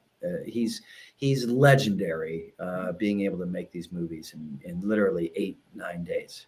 I remember I'm reading the script. I'm walking down. We're making Common Spider. Right? I'm like, okay, I run out of this building. I run across a thing. I get this thing. I get everybody in the truck. I'm supposed to grab this gun, do the thing, shut the door, get in, hit the thing, and take off. And I'm like, Jim. And I'm going through these lines. I'm like, so when I come out the door, you want me to say this, and then I get down to the truck and I say this here. Now, do you want me to get, and I'm going, looking at the lines like, now where, you know, I'm trying to, where should I say, and do I need to say this? And he grabs my script and he goes, just consider this a fucking guide. And he threw it, right? And I was like, I love you. Action, you know? He's like, look, just come out of the building, do your thing, get in the car and fucking go. I'm like, okay, great. So there's a freedom to it, right? And he knows what he needs. He knows what he needs, and he knows how to cross where the CGI is going to work, set up the shot for that. You don't need the practical effect. I just need the reaction from the actor. So he's kind of brilliant when it comes to all that. One of my biggest issues with CGI is CGI blood. We have these scenes, someone gets shot. And so you see it, and then you see them laying down, and you're looking, well, they just got the chest pumped full of, you know, a whole bunch of bullets. Where's the holes? Yeah. Where's the blood that should at least be there? And I've griped about that nonstop because it bugs me. That and the guns, you can always see when a gun's not a real gun. You know, in unfortunate circumstance that have happened recently, have called for, you know, an end to the blank. And it's, you know, I guess I have mixed feelings on that. As an actor pulling the trigger with a blank, there's a feeling you get. And when you catch that muzzle flash, there's actually a muzzle flash. And CGI doesn't create that muzzle flash quite as real. You can always tell it's like, pew, pew, pew. I think there's a place for it, and there's a way to do it safely where nobody gets hurt. That's how Brandon, I think it's not how Brandon Lee died. That's right. So that was in 1991. Yeah, what was it? Yeah, the blank got stuck in the gun, and then they fired the second one and shot it out. That's right. And so, you know, it's been 30 years since someone has died on set due to a blank, and all of a sudden it's a huge problem. And if you look at 30 years of filmmaking and blanks, that's a lot of blanks that have been shot with no incident. Now, I can't speak for anybody else that's on the set that may feel nervous around a gun like that. It's totally understandable, but there's also protocols in place where that person or all those people don't have to be there. When I was making this movie just a couple of years ago, I had a blank in my hand. It's full load. It's a gun. They have the thing. Nobody's going to be there. And as we get ready to go, I pull it out, and all of a sudden there's a grip walking right behind the light, really holding the light, and the thing is, I'm like, what? Gun down, like, dude, what are you like? What is this guy doing standing back there? And he's like, oh, you're firing blanks, and I'm like, no, bro, like everybody get out it. Like, I don't. Who cares? You always treat a gun like it's a real gun, and that's.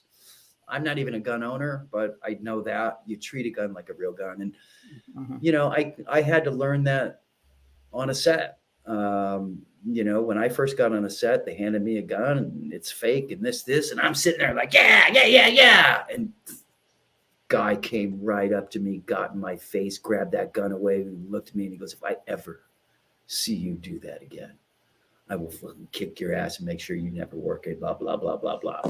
And it kind of tore me a new one. And I'm glad he did, because it, you know, I'm extra cautious on the set. And I think that sort of, you know, education needs to be taught on every set, especially when it comes to firearms or, you know, live explosions. And, you know, it can be a dangerous place.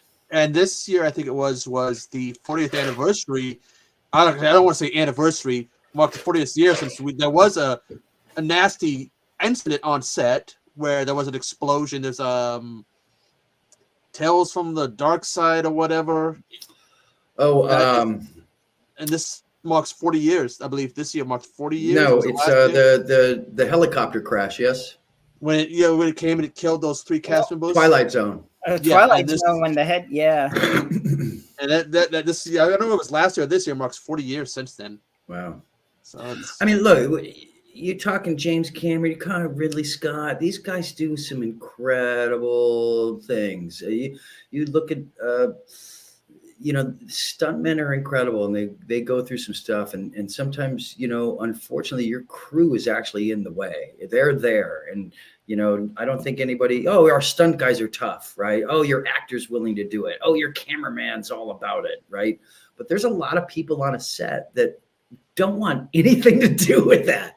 And, you know, you're putting them all in harm's way. And this is practical against CGI. And so, you know, where will the film industry go? It's I mean, there's a story. There's a story from, I think it's the second Resident Evil movie. I forget the name of it, where they had to shoot a scene of Nemesis. He's shooting that mini Gatling gun, and there's blanks, and they had the protective glass. So the camera's there with somebody, and they go, okay, fire, and the cameraman all of a sudden he looks over, even though it was safe, he could see the other guy running. He's like, I don't care if it's safe. I don't want to be here. No. And that guy was like 6'8", well over 6 feet tall. It says even with blanks, that gun still pushed him back. Wow. Yeah. It's a full explosion when they put a full charge in there. You know, I did a mini series called Smokey and the Bandit with Hal Needham. Hal Needham was he directed the original Smokey and the Bandit movie, The Stuntman. He was all about this action stuff. He was one of the original stuntmen to create Stunts Unlimited, Stuntmen's Association. This guy was crazy.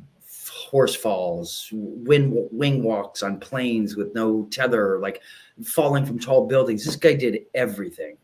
So when we did Smokey and the Bandit, he wanted us to drive the car, to do the thing, to be in the stunt, because he could film it. He wouldn't have to get a stunt guy and get a thing. And there were certain stunts we had our stunt guy before, but he wanted me driving this semi-truck. He wanted me in that fight scene getting hit with the chair. So I was driving this semi-truck through this rainy mud grass field, and they have this big crane at the end of the field, and I'm supposed to we're hauling ass and come in and make this turn, and the crane's going to go up. And all of a sudden the back end of my truck starts going like this. Now I'm driving an 18-wheeler and I'm coming through the mud, and the back end of the truck's doing this, right? And as I go to make the turn, the whole truck is kind of fishtailing behind me, and it's going towards the crane. and these guys are like, they kind of froze, right? They were ready to jump at any minute, and they didn't, and I didn't hit them, and everybody was safe. But that's the sort of thing that I love doing.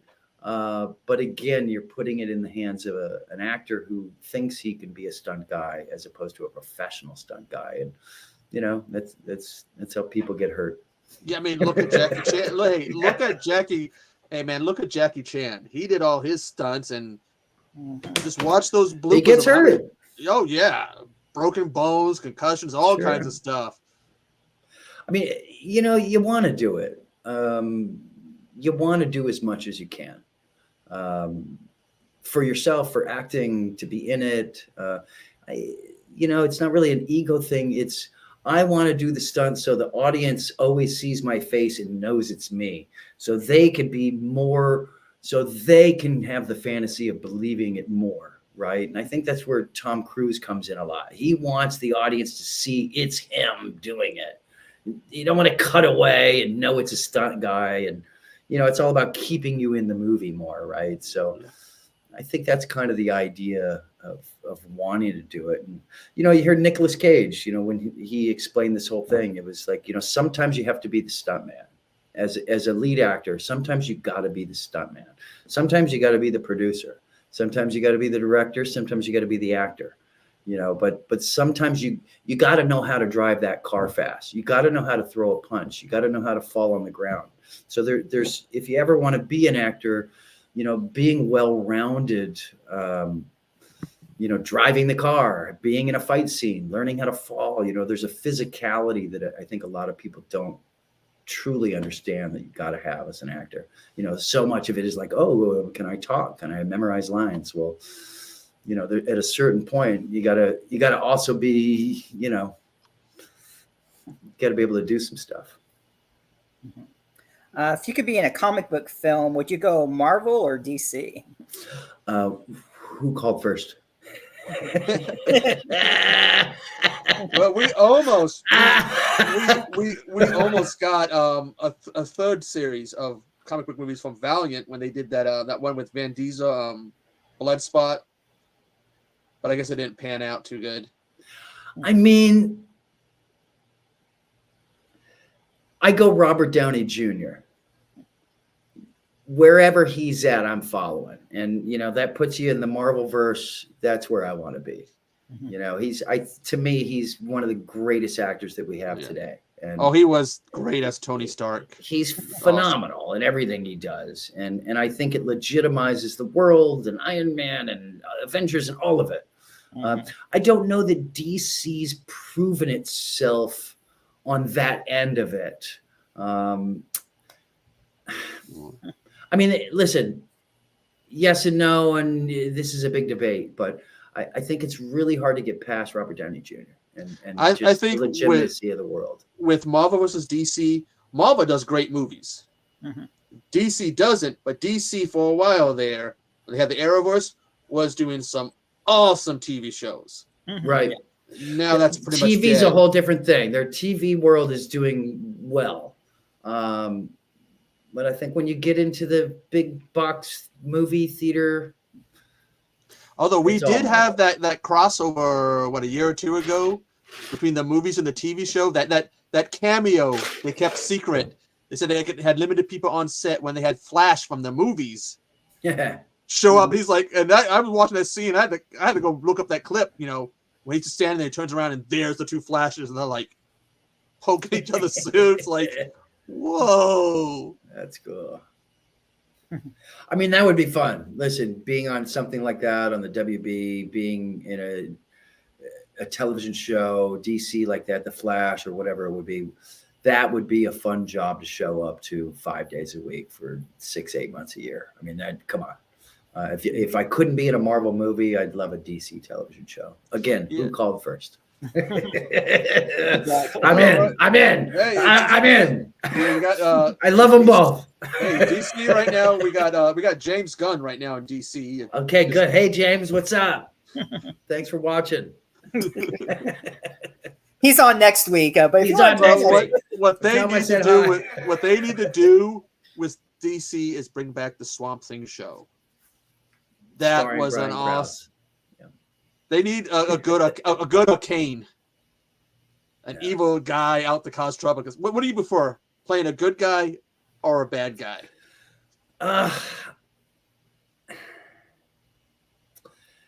The bad guy gets the best lines. Oh yeah. It really depends on the movie. It depends on the movie. Like in a movie like Breakout, I love playing the role of the psycho there. Oh, you are particularly nasty one in there. Yeah. And to play, what Louis did, who's the good guy in that story, that would be a fun role to play as well. But it's fun to play the bad guy. I mean, I like to play characters that have a moral growth, right? Where they go through some sort of transformation and they grow and they learn and like Christmas for $1 and stuff like that. There's something to me that feels really good. But when just playing and going and doing a scene and being the bad guy's great. I don't know that the bad guy grows as much as your lead character good guy, right? Yeah, he learns he's not going to win and it's over. Yeah, he goes through this whole thing and he releases his angst and the pain of not winning. And that could be really dynamic, but you don't have the scene of growth, of understanding and kind of going through that, playing the emotions of it, right? I think there's more emotion, more touchy emotion for the lead good guy, and there's more emotion spewed out everywhere by the bad guy, or denial of emotion, right? Oh, you got a character like the that second Batman movie, the one that had the Joker in it. You had the character of Two-Face. He started out as a good guy, and then he loses the woman he loves, and half his face is gone. Right. And then he's like over the edge. That type of villain. I mean, that's amazing what he got to do there. And that's so rare for a bad guy to, your typical bad guy to go through that sort of fall. And then, he becomes instantly likable. We can understand what he's, all of a sudden you understand him. You understand that energy. In life, we we all go through stuff. Things happen to us. People make us freaking angry.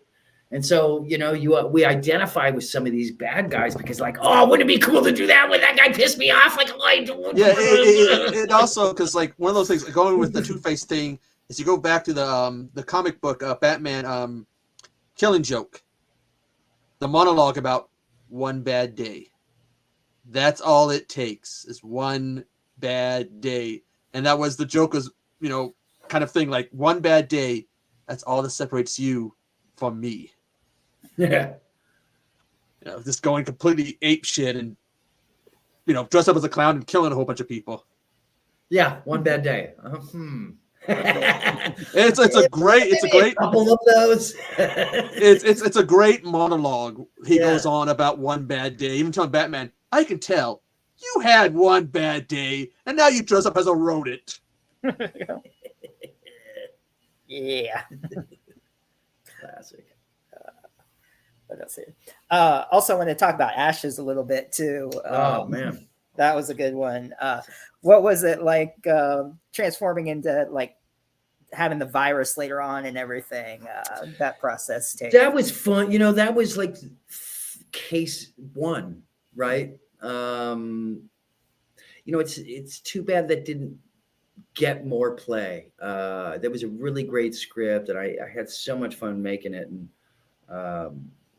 Elias Matar is a wonderful, wonderful human being. And actually look him up if you want to see some great documentaries. He went back to Syria and to Lebanon and has been working with refugees coming across the border. And he's videotaped it all, and he's over there helping kids and helping people that are really in dire times. And he's gone on and is becoming quite a documentary filmmaker now.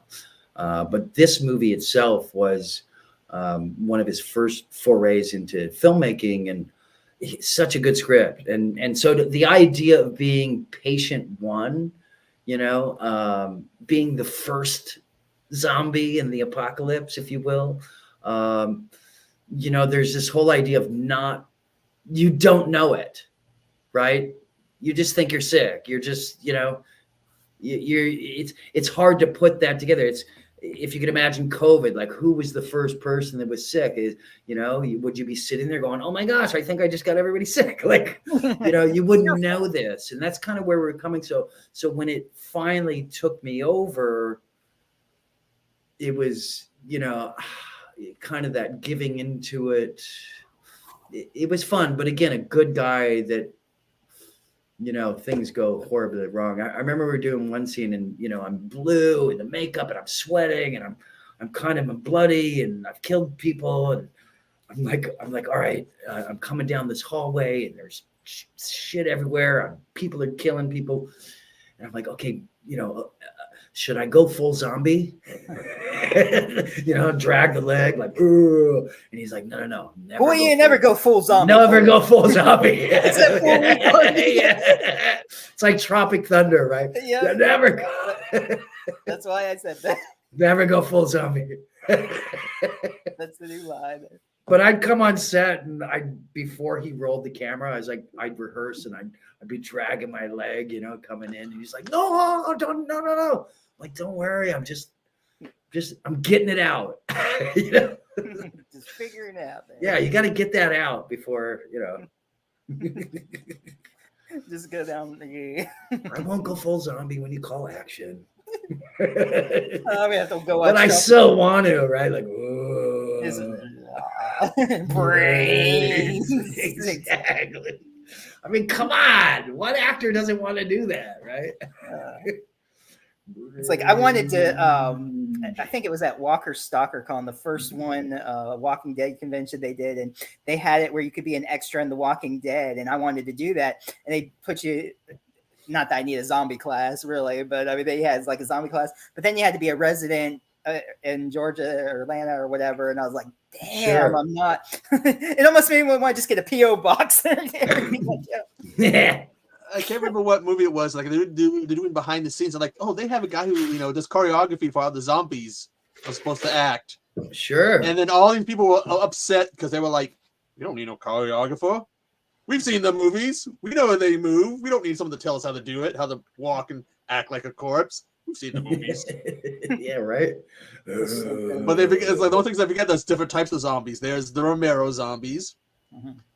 Which part of them is the Return of the Living Dead, which that's the brains one, and then there's the running ones, and that's always been a kind of question: which do you prefer, the classic Romero, walking and stumbling, or the running ones? Oh, although I think I'm the running slow. Well, the ones in World War Z, those are actually kind of scary. Oh yeah, those are scary. That's a hybrid though. That's like hybrid zombie. That's scary zombie. It's just to climb a wall. They just basically start climbing over each other. Mm-hmm. Ugh.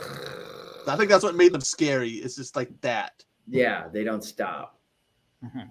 It's like the other old zombies. It's like, yeah, you can stand in front of them for like a minute, just keep backing up, be like, like just right. You can't get me. Let's see.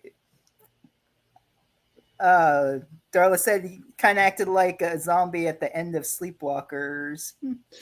There was a bit of zombiness in that one, right? Oh, cat scratch fever there. That was, yeah. Yeah, he was kind of dead there, and she was trying to bring him back to life, right? When she gets me off the couch. He almost was a zombie, I think. She was trying to breathe the life into him.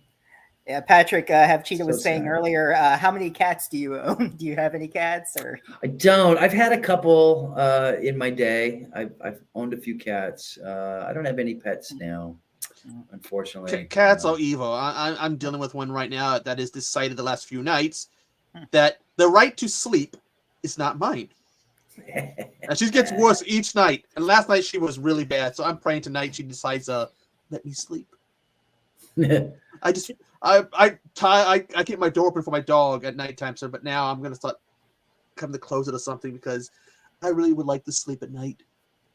Not wake up because I'm being bit because some cat wants attention. Right. Which movie was it when he was in the wheelchair and the cat was trying to kill him and it went down his throat? I don't think that was Tales from the Dark Side, but it was like an anthology movie, I think. But remember the old man and the cat went down his throat and killed him? I think it is. I always remember Uninvited. It was that TV movie from the 80s where they have the cat that's got a monster inside of it. So you got this practical effect of this cat starts shaking and then its mouth starts opening and this weird looking creature comes out. Whoa. And it was just like, ugh. Okay, that's different. But it's the whole, like, you can tell what's going to happen. The cat starts, like convulsing right before. I was like, how do they do that? They definitely have to squeeze this thing and have the very big, the jaw or the whole head has to be able to really open up the mouth-wise just to get it out. Wow. Yeah. That's funny. Is there anything, I know you say you're working on something, but if you can't talk about it, that's okay. But is there anything that you can tell us that's coming out or? I don't know if I can, I don't know if I can tell you guys what I am shooting coming up. I think what we say, if it's not on IMDb, you probably shouldn't talk about it. I don't know. Right. Well, did you have anything that's, going to be coming out soon that you can talk about, that's, Let's see, Breakout came out. I guess Sleigh Ride. I'm not sure when they'll be done with that. Do I have anything else that's waiting? It's hard to say. I think that was the last one I did a movie with Corin Nemec that was kind of a Lifetime movie. I don't know what's happening with that either, but I play like this kind of a Keith Morrison character. I'm a true crime journalist investigating this murder and this guy that's in prison, and I try to blame it on Corin, and it's not him. It might be me. It might be. It might not be. Who knows? We'll just have to watch. But it was rough fun because I watched so much Forensic Files and Dateline, and so I got a chance to do my Keith Morrison. I'm excited to see that. It's some fun stuff. It's kind of like a Keith Morrison, Geraldo, and Nancy Grace all wrapped into one. You gotta be careful about Geraldo, opening up. When a character like that who ends up opening something like a vault, and there's nothing there. Yeah, and he's just loud. It's great. I'm sure he still gets crap about that to this day.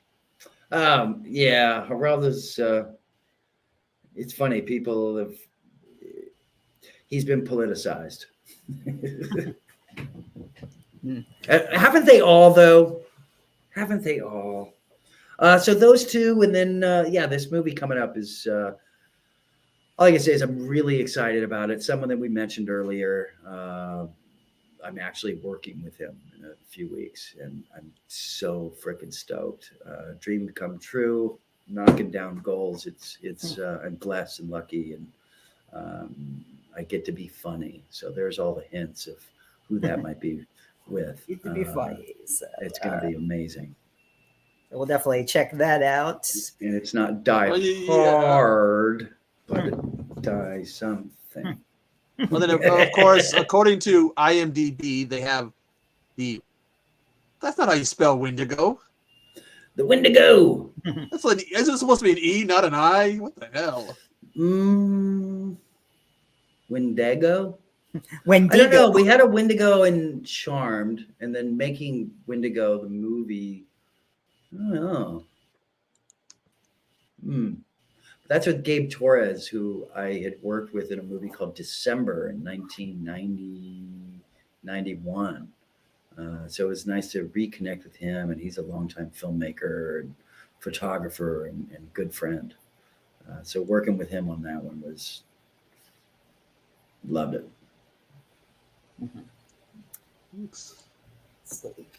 Is there anything that fans may not know about you that you can share, like any hobbies or interests? Well, that's the same thing, or talents or anything? Talents? No. I think I can act. I don't know, maybe. You know, I've always played sports, so I was a pretty decent tennis player, baseball player. I just hung up the baseball world about 2 years ago now. So now it's more, tennis, or, I'm not into the pickleball craze. I'm not doing it. I'm really into golf. It's kind of twofold for me. It's something athletic, and then it's also nice being out in the middle of nowhere and listening to birds and having peace and quiet of just being outside. Have you done that nighttime glow in the dark golf? I've tried, yeah, but I'm like really into golf, and like I don't know what you say. Oh, I'm really good at it. I'm not going to say that, but I've shot par, can shoot par, break par. I like playing for a little bit of change, a little bit of coin, getting something. But let's put something on it. What do you want to play? Let's go, Billy. Oh, Billy Baru. That's like I'm really competitive at it, and that kind of feeds me. And so everything I do now, exercise, everything kind of goes to this physically golf, and then the mental aspect of it. If you've ever played,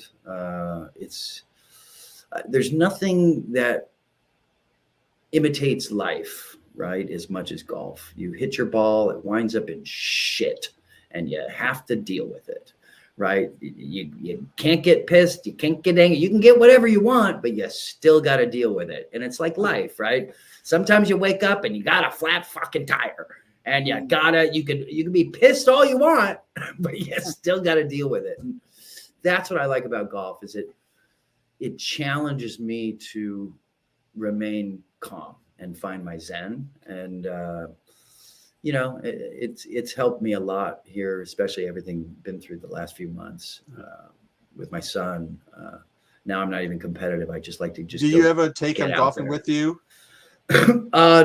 Before we have, and he's worked at a golf course before, the range balls and picking up the range, but he's not going to be able to swing a golf club for who knows, years. So, but I would like to get him out there just to go sit out there. There's a place on a course back here, and it's along this swamp and the trees, and you get on it and you're just surrounded by trees and a lake and a swamp and a thing, and you get there at sunset, and the light comes through the trees and it's glistening on the swamp. And it's like, I just want to sit there and have a picnic. And we've gone and sat out there, and we'll just go sit and talk. And, it's a nice place to just kind of hang out. Yeah. I've only golfed once. I made a mistake of golfing with a rage golfer. Yeah. Which I didn't know you're supposed to hold the golf club in a certain way. And I was trying to figure it out, and I'm getting yelled at. The person in front of us is taking too much time with the hole, so he's getting pissed. So I'm like, I'm never playing this game again. Until sometime later he goes, hey, you want to come and you can drive the golf cart? See, there's the patience I'm talking about. You got the guy in front, the guy behind. It's like, you know what? None of it matters. Happy Gilmore now. No Happy Gilmore. None of it matters. I play with these guys who, are really high handicappers, meaning they're kind of newer to the game, and they get so angry, and then they say, oh, I can't, and they have all this negative talk, and I say, guys, you're a successful businessman. Do you talk to yourself this way about your business? I can't do this. I am the blah, blah, blah. No, then why would you do that here? Like, wait, you're talking yourself into an angry day. Like, what are you doing? Anyway, it's funny because it's so not the film industry, golfing, but, more and more, it's becoming really popular with athletes and everybody else. And I think even through COVID, people are understanding that, there's a mental health positive note about golfing and just being out there with your guys, with your gals, with whomever, and just being in nature. You're just hanging out. You're taking a walk in a park, right? I think I like it. my first exposure to it is, you ever seen that movie Navy SEALs with Charlie Sheen? Yeah, sure. Do you remember that golf course scene? Barely. Well, that golf course was right where I used to live in Virginia. Whoa. And we would dig under the fence, go into the woods, find all the balls, and try to sell them back to them. They would fill in the holes. We dig new ones. And that was the thing to do. But they probably hated the living daylights out of us. They probably got sick of digging the holes. I know it was military housing, and I think they got the security there got sick of it because they just left us alone. Sure. There's a few houses around here that have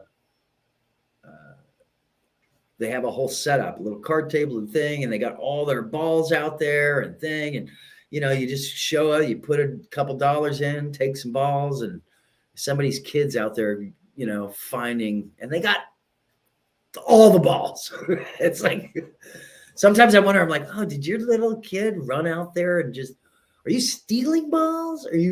Or did people really lose this many balls? They got a lot of them. In fact, I think they make a pretty good living selling them back. Yeah, but if you ever watch that movie again, when Charlie Sheen has to chase after his car, yeah, he goes by this extremely ugly wooden fence, and there's a water tower. That I lived on the other side of that fence at the time, and we would be in school when they were filming, and by the time we got out, they were getting done. Wow. Every time I watch that movie, I see that scene, the one thing comes to mind. God, that fence is so damn ugly. I realize how much I hated that fence because it looks like a mixture of diarrhea green and diarrhea brown. Yeah, that movie didn't do very well. I didn't, but it might have been the fence. It was the fence's fault. And the water tower you see. You ever heard the stories about someone climbing a water tower to profess their love or defend somebody? Someone did that with that water tower. Only they had to climb a metal fence with barbed wire on the top. Oh wow! Just to do that. It's like I tell these people, I go, it's the South. It's Virginia. In Virginia.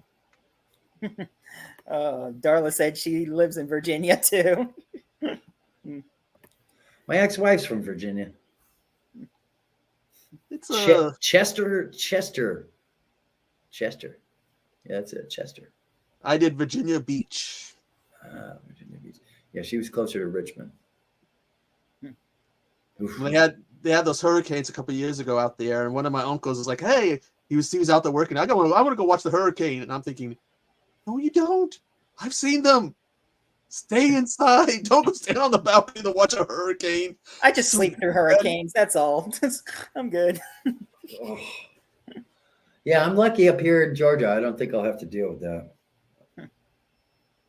When I was in Seattle 20 years ago when they had that earthquake, that's a way to wake up, by the way. Yeah, being in LA, from LA and California, I definitely felt quite a few of them. They get you. Never experienced one yet. Wake up, what's cool? It's you don't want to. It's missable. Yeah. Not something I want to check off my bucket list. If you're in a park and just hanging out in a big field and you feel it, it's kind of nice. But if you're indoors anywhere, probably not. It's nerve-wracking. Oh yeah. And they had the Seattle Underground City, which when Seattle burnt down, they had the city. They had to temporarily close it down. Wow. Because they were afraid how, it was unstable. Structurally, yeah. It's I remember in 1988 and the earthquake in San Francisco and Oakland and the Nimitz Bridge, and I had friends that were actually at the baseball game that day, and they would tell me about it. And I've met people since who were in San Francisco and went through some of that. And Eric Dane actually said he woke up on the first floor and walked out the house, and his bedroom was on the third floor. So the house had gone underneath, and he walked straight out. Terrifying, and that's what a lot of people went through. I have a terrifying because I have family down there too, and I got sent a pennant from that game. It's like Battle of the Base, whatever they called it. Oh wow. I don't think anyone remembers it for the baseball game. No. Whew. Yeah, and then Northridge. In Northridge, that big one, I was in Orange County, and which is about 60 or 70 miles away. And when it happened in the middle of the night, it woke me up and just shook our house. And I was like, oh my God. I was like, all of Los Angeles is leveled. Like it must be. At that time we didn't have a phone. There was no, you had to get on and you had to wait for the helicopters to go up and the news to come on and people to get there. So there was, a few hours where nobody really knew the overall damage of it until the sun came up. And reports started coming in, and police and ambulance started going out to people. Nobody really knew. So there was quite a few hours that people were literally left in the dark, going through some crazy stuff. Northridge was scary, and they say we're supposed to get a bigger one out there. So they've been saying for years it's going to be a great big one. They always say we're going to get a great big one that's going to break off California. Sure. Well, they did a movie about that. Escape from LA. Was I in it? Oh no. You might have been. I might. Yeah, you were chasing spiders out of this hole. They were coming out of this lava. Oh wait, that's not you.